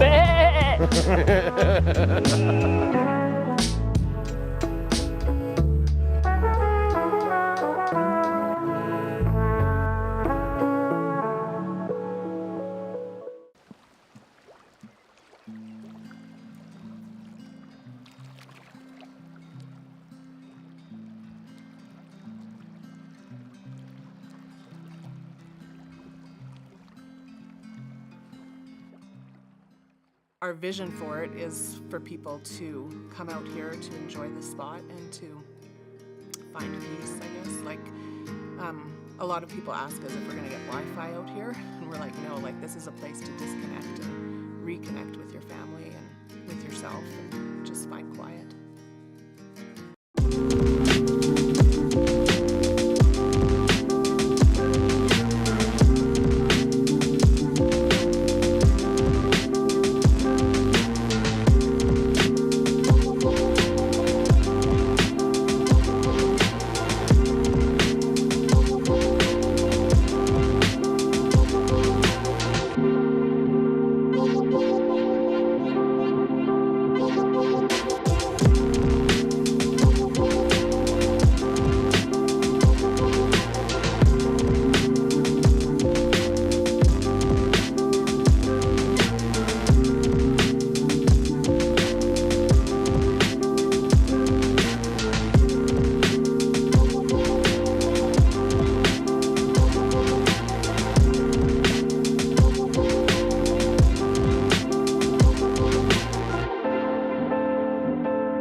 It is time. It is time to take your soul away from you completely, permanently, forever. Time to take your soul. Wait a minute. There's a lot of doors up there. Is there 7 doors? There's 7 doors, you nasty wizard. I'm not nasty. I'm just a wizard. And John has literally drove me to drinking. Literally, I'm drinking, and he drove me to the liquor store. He drove me to drinking. This heat is gonna be drinking. But first, I forgot to change our names, Tim. This is embarrassing. Oh, they might know it's us. They're gonna know it. Quick, this is bad. This is bad. Hey, Wizard is out of control. It's Ken, nothing like time to think and make me nervous. Alright. So, Tim, Wizard number 2? Sorry, I forgot. Why did Dana and Tim's name show up here? It's fake. It's just weird stuff. Yeah, there we go. They're not, now they don't know who it is. Why are you? They don't know who it is. What? Why are you wizard number 1? Because you're a wizard too. Also. Oh, I'm a wizard. You're a wizard too. You should have said wizard also. No, like 2. T-O-O. Oh man, it's fine. Ken, pick a door already. This is Champ called and she said, oh my goodness. Where is he? Where are you, Ken? Ken, did you run and hide? Did you buy a Captain Clutch sticker? Because if you bought a Captain Clutch sticker for $50, you would be immune from all of this. But you're not. You didn't buy one. Obviously, you didn't think about it. What a mistake. What a mistake. Ken? Where's Ken? Come on, Ken. Drop a door. Where's Ken? Ken, I think he did run and hide. I think he's... Seriously. Why is your mustache on your nose, Wizard 2? I've been working on some growth stuff. Ken. It's mildly better. Ken is going with number 3. Oh, Ken. Because he has 3 amazing kids. Don't bring sentiment into this. What's worse is he's going to have 3 amazing kids and no prizes if he picks number 3. You're so right, dude. Oh my goodness. Okay. Alright, Ken. Alright, are you ready? I'm ready. I feel really bad. I do too. Because John really ruined the way things have been going for the rest of the year. What a mistake. Let's head over here. Check it out. Let's check it out. Oh my goodness. Are you kidding me right now? Are you kidding me? Oh man. This has to be the worst 3 weeks of my life. We're running out of prizes for sure. You definitely have no prizes for next week. I tried to make it harder, Wizard 2. Wizard also is upset. I put 7 doors, and he chose, like, think of the percentage there. That's nuts. That's absolutely nuts. My goodness. Just so you guys know, door number 1 looks like this. You lose. Okay, door number 2 looks like this. He might have got some stickers. Oh, stickers, yep. Alright, yeah, for sure. Consolation prize. Door number 4 with stickers. Oh, nice. Okay. Door number 5 with stickers. Wow, that's a lot of stickers. Yeah. Door number 6 was you lose. And door number 7 was more stickers. Yeah, generous. Very generous, Wizard. Matter of fact, he legit beat the doors of doom! I cannot believe this. We've lost all integrity. It's the costumes. Ever since we got the costumes, we've been going downhill with the wizard game. It's true. Oh my goodness. Well, Ken, this is absolutely tragedy.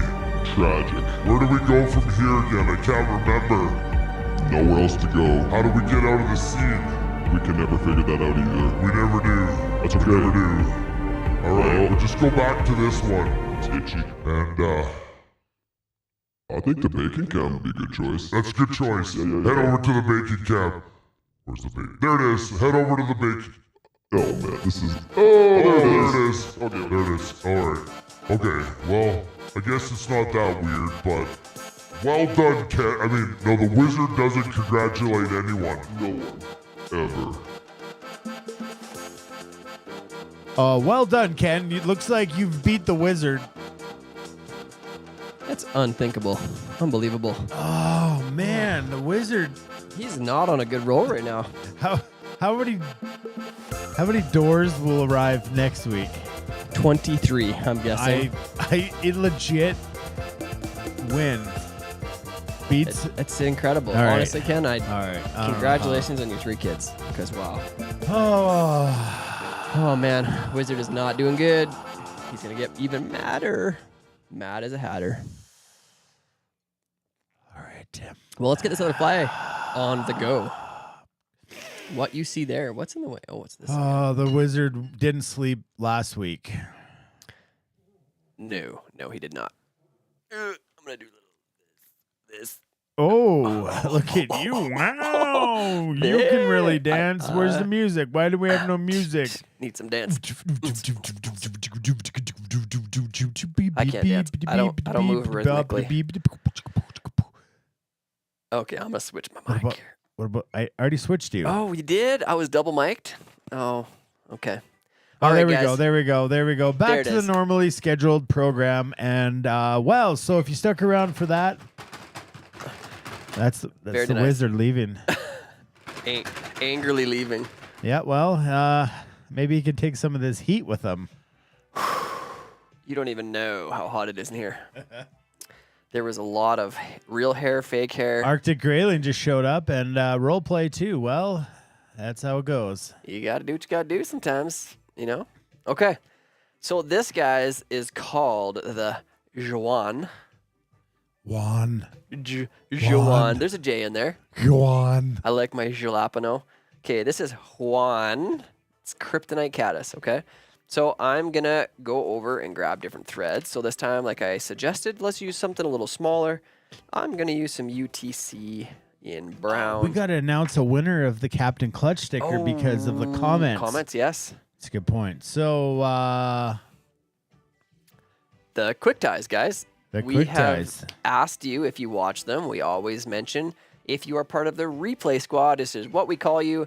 We need you to drop comments so we know that you're there. And we said we would be giving some prizes away. So Captain Clutch is going to come to you. Whoever is drawn out of this name and hacks, there's comments on the previous two. You got to comment on both of the quick ties per week.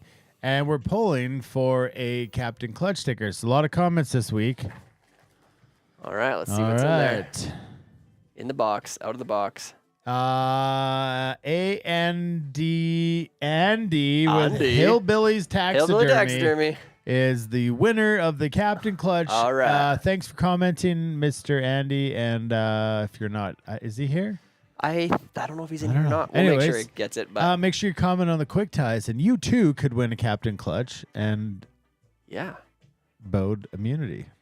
And huge congratulations to Andy, because this guy has been watching TNL for the last 2 years, hasn't tied a fly till this year, started watching the replay squad, the quick ties to learn to tie a little better instead of being at the pace we go during the show. And he's been crushing some flies. I'm impressed. Doing it. He's been doing it. So well done, Andy. Right there. There he is. Great job, buddy. You've won the Captain Clutch because you came in clutch on your comments. And that's how she goes. I'm still sweating. Okay, back to the UTC 70 brown, black, purple. Yes, I'm using anything dark will do. You're going to go back into your season 5, episode 4 kit. You're going to grab your Juan's Kryptonite Caddis. We're tying this in a number 14 Daiichi 1120 hook. Go ahead and get your material spread out in front of you. And we're going to get the hook into the vise. Like I said, we were using something a little smaller. I'm using some UTC 70 in brown, but color is not really super critical here as you won't be able to really see any of it. So you got your one bag here with your beads and your hooks. So you're going to go ahead and open that up. Remember, when putting your bead on your hook, you always want to put the hook point through the smallest hole in the bead. So one side will be smaller than the other, and that is what you're going to do. Did you see, were you watching Doors of Doom? Yeah, well, yeah. Like how the wizards were trying to say they were us? I know. Well, we knew that's just them. That's They're what silly they guys. do. Yeah. So the weird stuff they do on the show. People think we role play, but it's actually them. Yeah, they're just wizards. Yeah, right? Literally. I mean, our voices don't sound like that. Not at all. Okay, let's get that guy out of the vise. Gonna get my... Whoa, wait a minute. Where are they? What are they doing? They're just playing with you. They're good at that. Whatever. Okay. Here we go, guys. Getting my UTC 140. Started just behind, not 140, 70. Just behind the eye. Okay. Snip out that tag end. So a variation of the mob fly was a question. Not really, no. The intent. It's no, caddis. Truly. But very similar idea, truly, from what we tied before, with the mob fly we tied this year. This is a very, very similar technique. Actually, pretty much the same, just a few different materials. Okay, actually only one different material, but yeah. So I'm gonna take a few thread wraps back, up towards the hook bend, and then I'm gonna return my thread to the midway point on the hook. So just meaning about halfway back. We're gonna leave it there, okay? Now I'm gonna go into my materials portion, this bag here, and you're gonna see you have some green chenille, okay? You're gonna have some natural colored hare's ear, and you're gonna have these funky little gray looking feathers, and these guys are called CDC, and they are interesting to work with, okay, if you've never worked with them before. They're kind of fragile, but they do a great job of representing a lot of things. So we're gonna tie with them today. So the first thing I'm gonna do is if you have a lighter or a match near you, not like you don't have to do this, it doesn't like make or break the pattern, but it does look better. I'm gonna come in here, okay? Just gonna get close to the end of it there.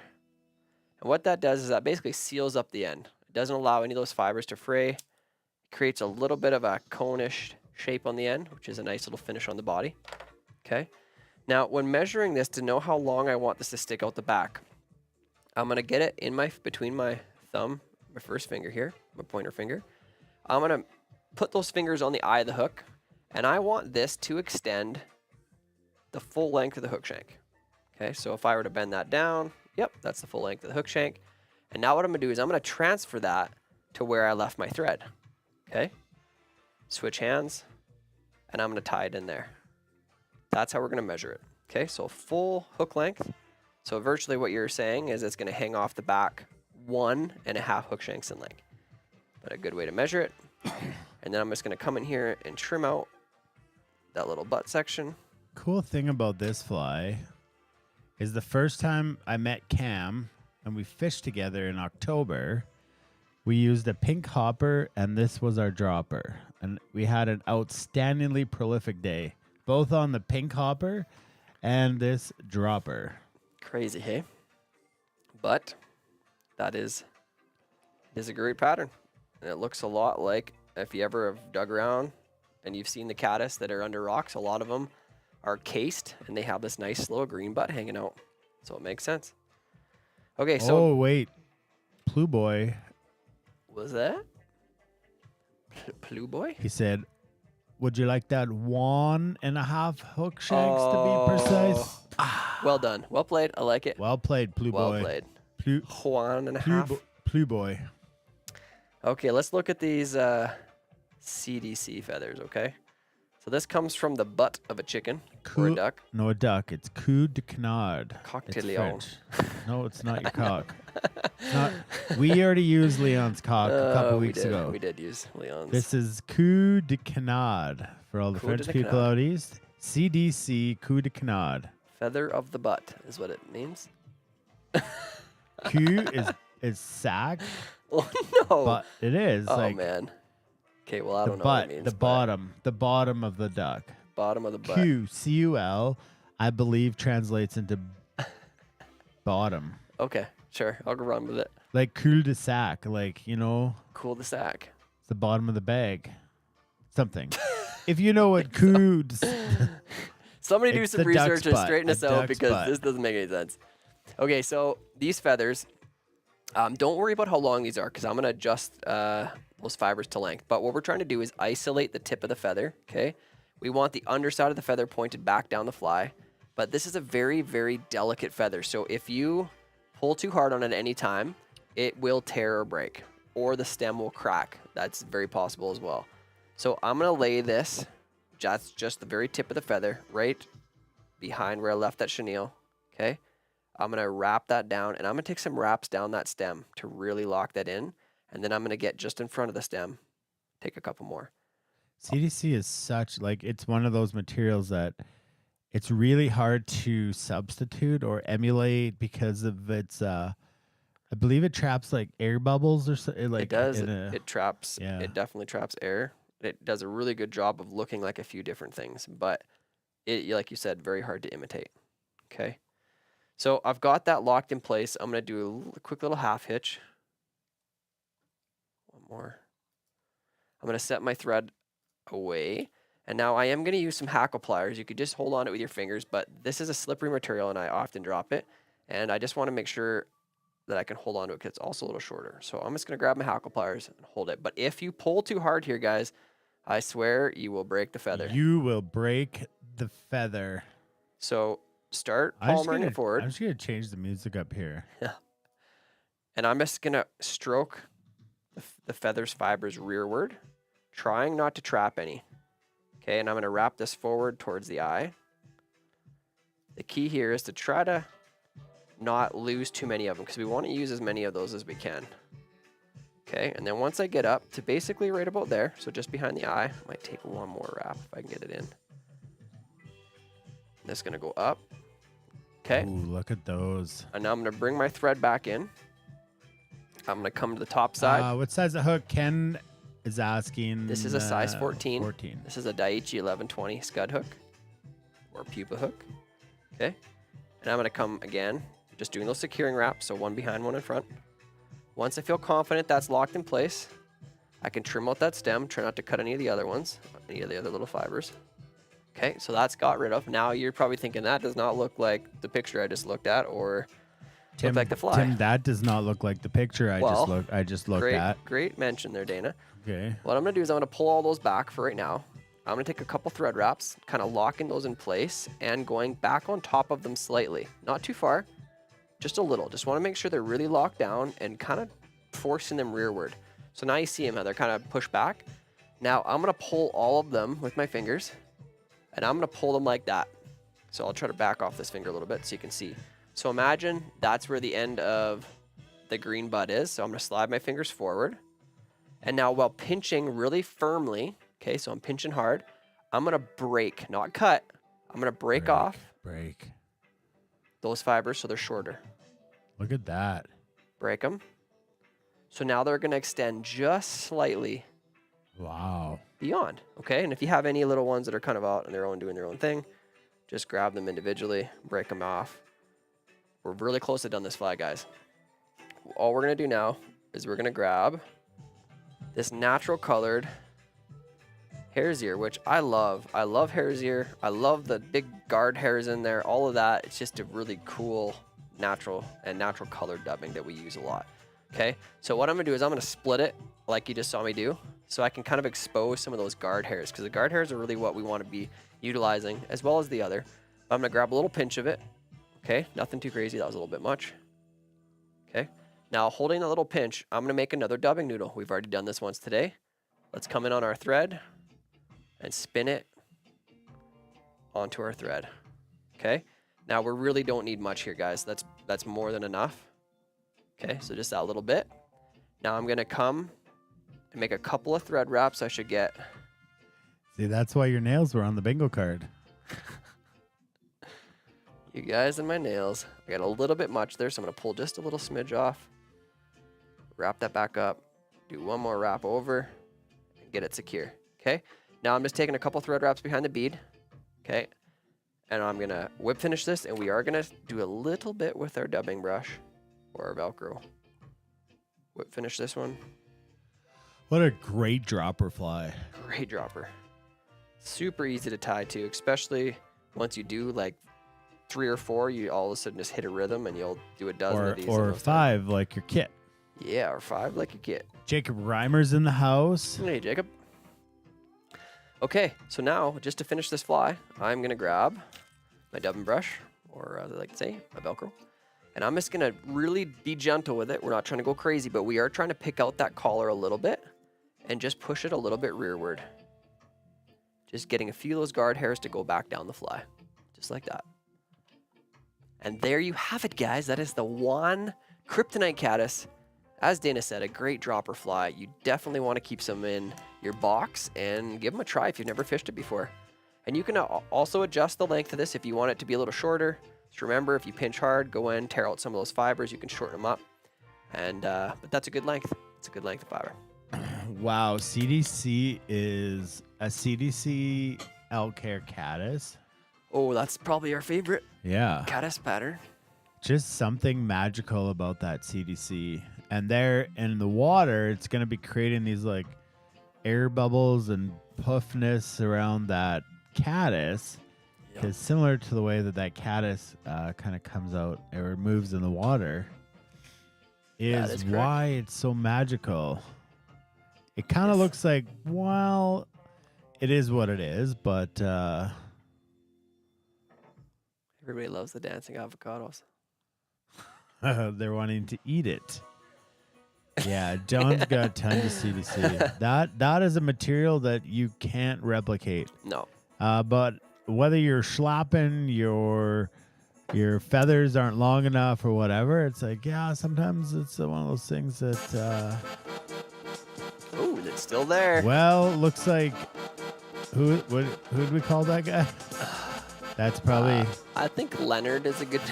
That's Baking Cam's dad, named Don. Don, the Tuxedo King.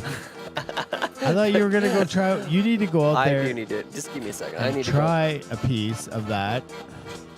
Well, we sit in here and wonder as the door opens and the thing...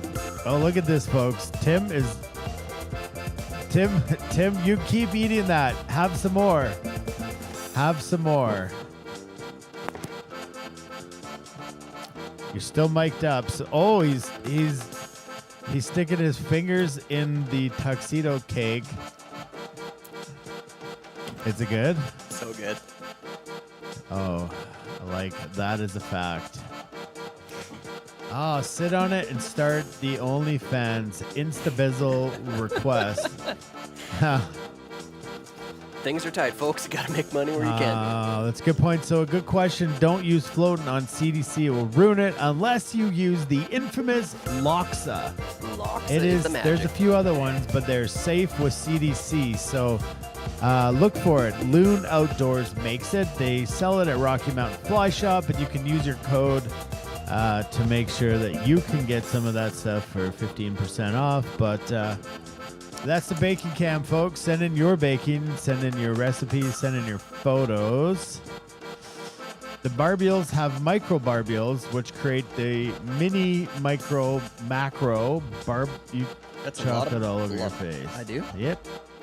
Look in your camera. I can't see. You can't see. It's so small up there in the corner. All right. So, we'll bring you here, RockyMountainFlyShop.net. Free shipping over $99 as Tim gets ready for... Get rid of this. That's a nice thing. This. Oh, yes. Time of the night. Time of the night. Yeah.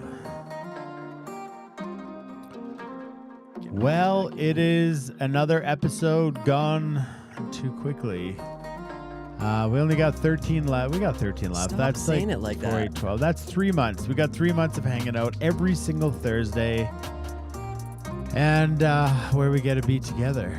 And so if you're newer here and you've hung on to this far, I applaud you because there were some things. Is one of the greatest parts of the night because you're about to be introduced to the TNL fam, the group of you guys who watch the show and hang out and talk to each other. And in this part, we call it What's Your Win? So WIN stands for What's Important Now. You just get to share something positive that you've experienced throughout the week. And sometimes maybe you don't have something positive, and so you can kind of just share something you're going through. And we just kind of hold space for all of us to just kind of talk about stuff like that. You'll also realize that throughout the show, we don't know everything and we barely know anything. And we are just trying to create a space in the fly tying industry that is accepting of everybody, no matter what skill level you have, no matter if you know every piece of feather out there or if you don't know any of the feathers. And we're always learning and we're trying to get better. So by no means do we come to you from a pedestal or a place of perfection, but we come to you from a place of shoulder to shoulder, where we're all just on this journey, just having fun with fly tying and growing together. That's probably the coolest part about the TNL fam. And it's Don, your kit shipped out, I believe, yesterday. So super excited to have you part of the fam. And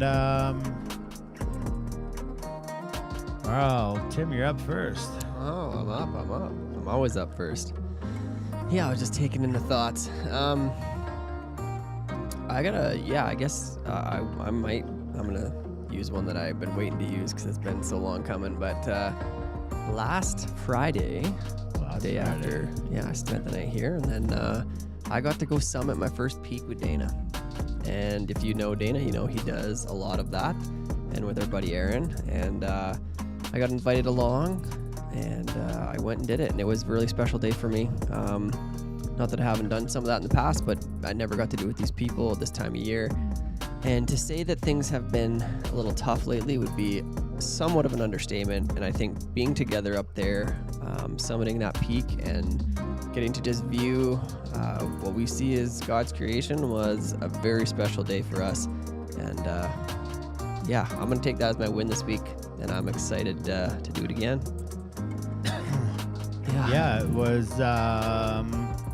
It was interesting because Friday we were talking on our climb how this was already our win of the week. And so it's interesting how things why do we share wins? Because it's something to look forward to, and it kind of pushes us in a direction to obviously I'm dodging things here, I know. It's okay. Whew.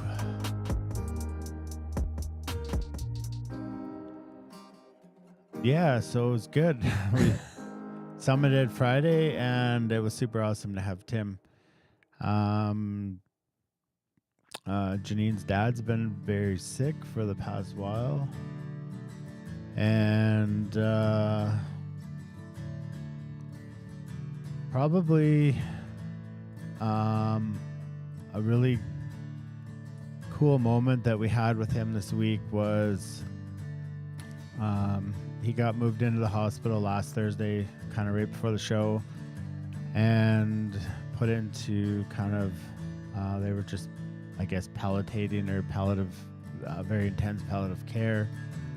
He had lung cancer, and Saturday they kind of took him off a bit of the drugs, and both her brothers got to come down for the day and just got to be very cognitive conversation with him.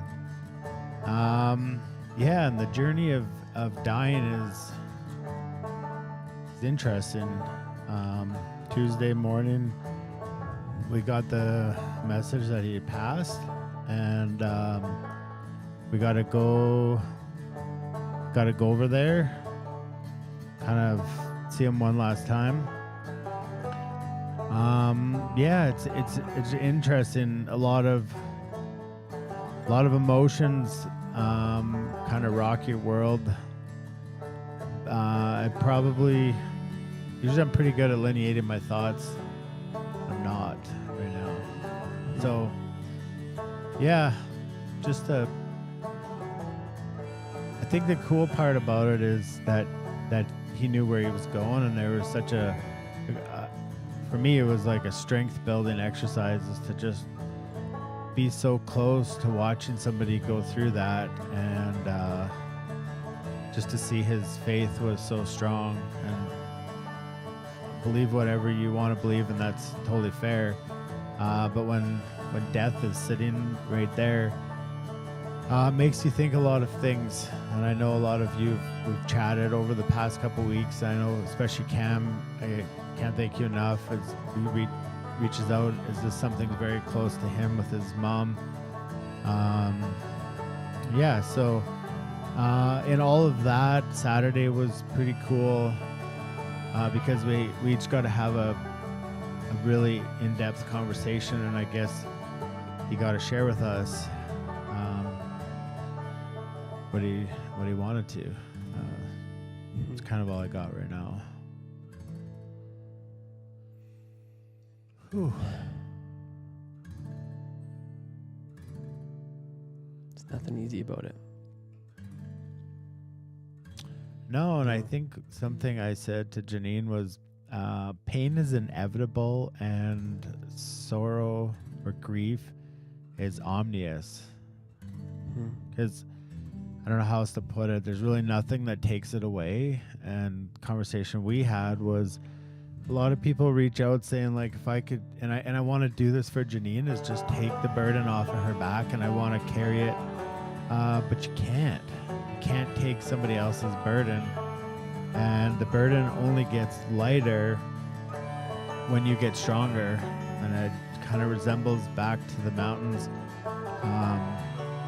Almost every mountain that we climbed, if we had cell service, I would FaceTime her dad, and he was super excited to see where we were, and we'd come back and show him pictures, and he said to me on Saturday, he's like, I don't know if I'm comfortable with you up there. I'm much more comfortable when you're on the ice, playing hockey. And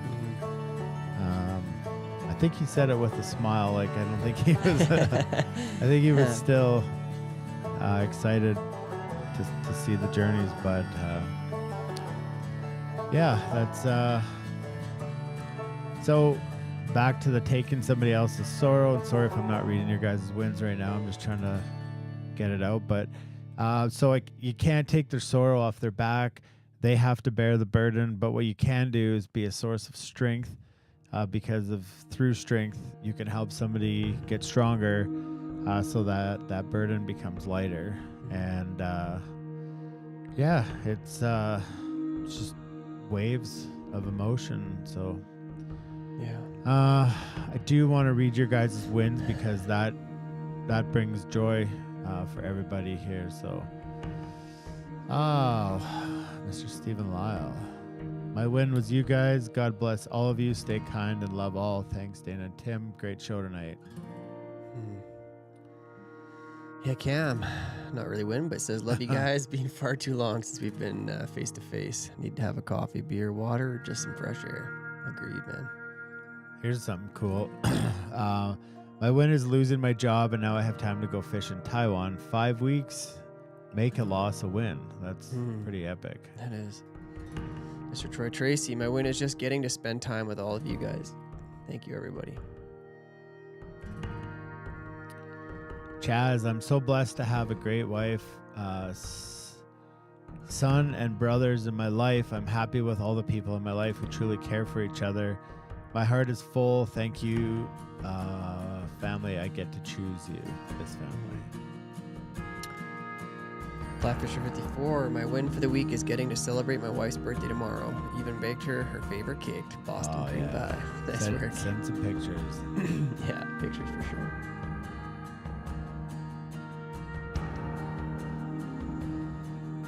Ken, my win for the week is realizing how the TNL fam and the fly fishing changed my life for the better.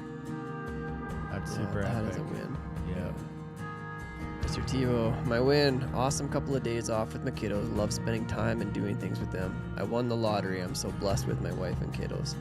Busy with work and lots of other things, so life is hectic, but being able to spend time with the kids helps me slow it down. Yeah. Super proud of you, Adrian. Like, I see, snippets and social media is whatever we want it to be, but genuinely, truly believe that you're an incredible dad, and I'm proud of you.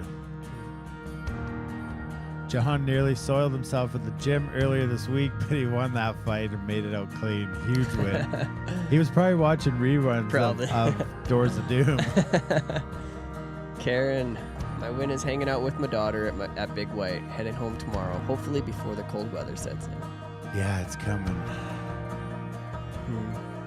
Meant to be here. Jeff, my win is us. Together we can move mountains. Setting the negatives aside as we see all the positives around us. Our futures are better than we can imagine. It's super epic.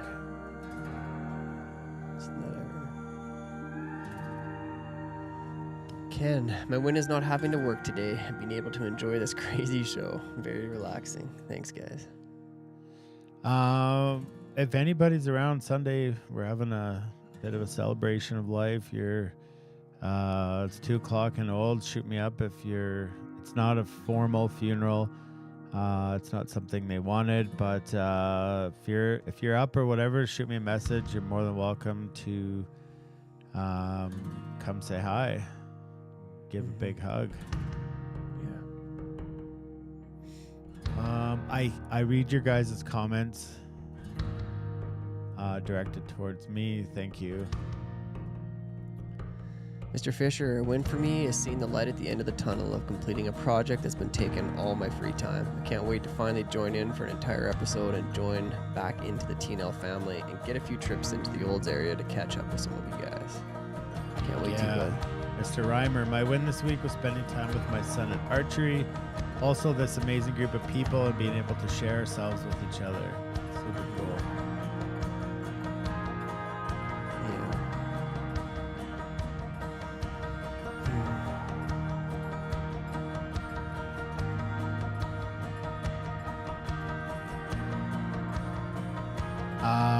Question,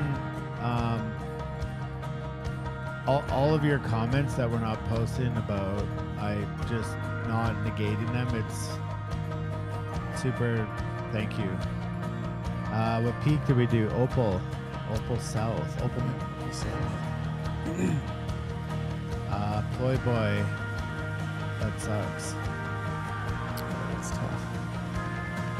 Ritzko, my win is my wife is driving up to Fort Mac tomorrow to visit me and our other family for the weekend. That's awesome.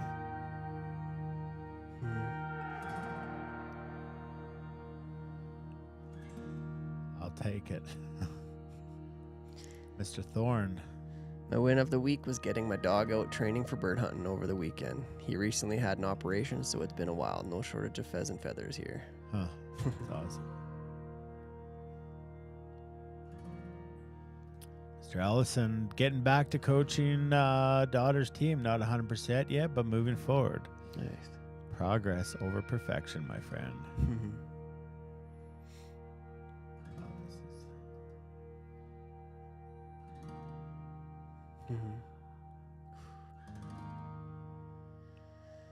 Yeah, Mr. Miller is thankful that Ken can take some of the blame.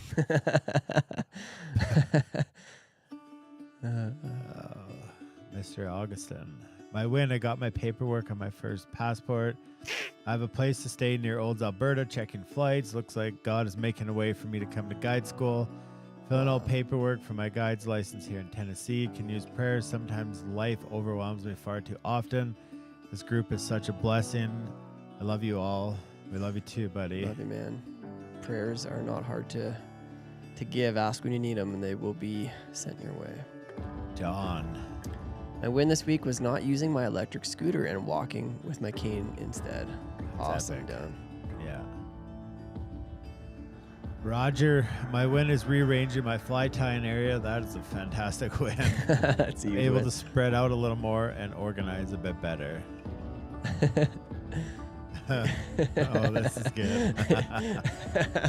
If he filmed himself soiling himself at the gym, it's actual reruns. Oh, man. Joe, great week all around. Work's gone well. Healthier choices, a nice flea market, score on some fishing stuff, and more importantly, made a new connection with the man that sold them to me. That's pretty cool. That is sweet. Michelle, thank you, Rick. Oh, Mr. Rick Flink. My win is being having lots of medical issues. Had a hardcore heart test and sonogram yesterday, and it appears my heart is not the issue. Well, that is thankful. A strong heart can go a long ways. Yes, keep us posted there, Rick. Mr. Souther's win was making out to his 5-year-old grandson's hockey game. Nice. Fun times.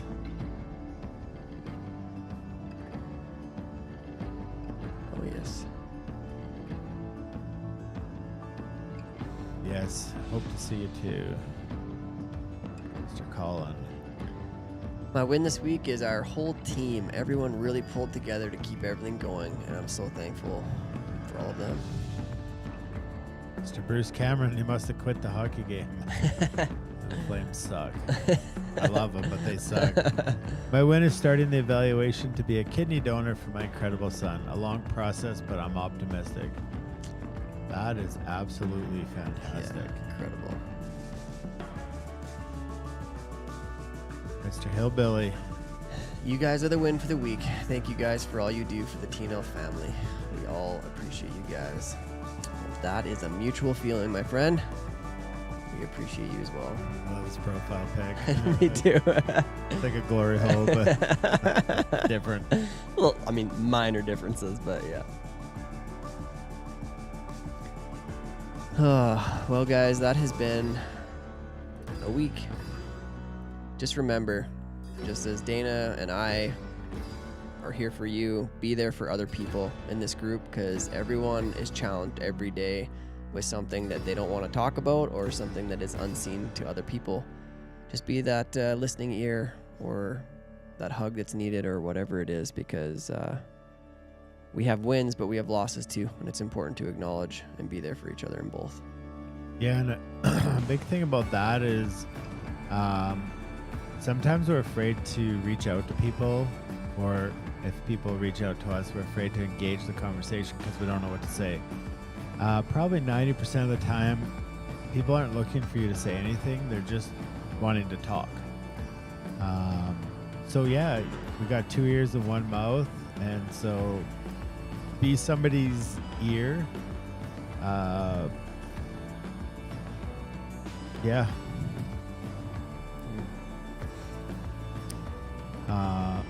All these comments that were pausing in between, just reading as they pop up here. So love people. Soon we will get out to catch fish. Ken, send me your email or your tnl@flyfishingbover.com. Send me an email with your address and we'll get all this stuff shipped out to you sometime this year. We do have more in common than we realize. And that's what's super cool about this group, is that we can just sit here. We can be stupid. We can wear. I'm literally sitting here in a cheetah and an avocado pajama. Where else in the world can you do that in a fly tying club? Tell me that. No, you can't, because really we just don't care. It's just about having fun and having fun with you guys and trying to come up with new ideas every week. It's good. This is healing for me today. A lot of people reached out and asked if we were going to have TNL, and I said yes, because this is right where I want to be at this exact moment. And Jeff says we all look as goofy as you guys, except we need pictures. You're probably in your underwear. Yeah, so I just don't want to leave because I just feel so much love here from you, all you guys, all you people, all 80 of you still kicking around. Yeah, so invite your friends if you know somebody who you think would enjoy the show, whether it's the tying, whether it's the appetite of the bacon cam, whether it's the fellowship, whether it's just winning free prizes. There's something for everybody here. And yeah, we got another win. Michelle. Win for the week was finding Dana's podcast, Fly Fishing Saves Lives, and hearing some awesome and encouraging histories. Thanks, guys. LPCF, love people. Yeah, catch that's fish. a super cool story because it's like Tim's taking Michelle, I'm taking David and Chaz. They don't know each other at all. And at the end of the day, because this is the people we get a guide and spend our summers with and call it a job. At the end of the day, all of us come together and just a big group hug, and everybody's loving on each other. And that's the people, that's the group, that's what's awesome. Yeah. It's a little later for all you guys out east, but uninhibited fun. That's a good way to put it. Very well put. Roger, you raised the bar for our club's next fly time night. I challenge you to show up in pajamas. Yeah, here's another good testament too. It's like Quinn, he's got his own outfitter in Calgary called Drift Out West Fly Fishing. One of the greatest people probably in the fishing industry. An incredible guide on the Bow River and Southern Alberta. And it's like it's about the community, and that's just a case in point right there. We love you, Quinn. You're super awesome. We're glad you're here. Love people catch fish is exactly right. Tim, do tell. Sometimes the Bow River baptism just needs to come experience it for yourself. Oh, this is good. Just my wife wants me in those avocado PJs. Remember the ASMR at the beginning? John was going to leave and come back? He was, John. You got to stick through with us, buddy. You never know what's going to come next week. Roger, do show us yourself in a sloth onesie. Please. Oh, too good. I'm going to require a red Gatorade after this show because I am summit sweating. I think our music might be over. It is a bit warm. No doubt about that. Yeah. Have a great week, Joe.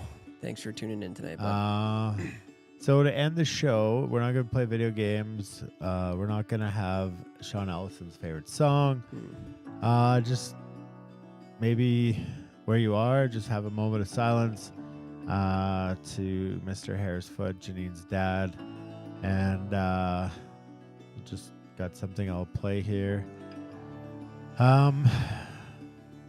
Whatever you want to do or cherish in that moment, that's up to you. But once it finished playing, we'll be gone. We'll see you guys next Thursday Next for. Ooh, they're hiding. We can't see. It's the Zugbug. It's the Beathead. The Beathead Woolly Bugger and the Zugbug. Yeah. Should have put those first. So. It's good ones. We love you guys. Please finish the show with this last little bit that I got here.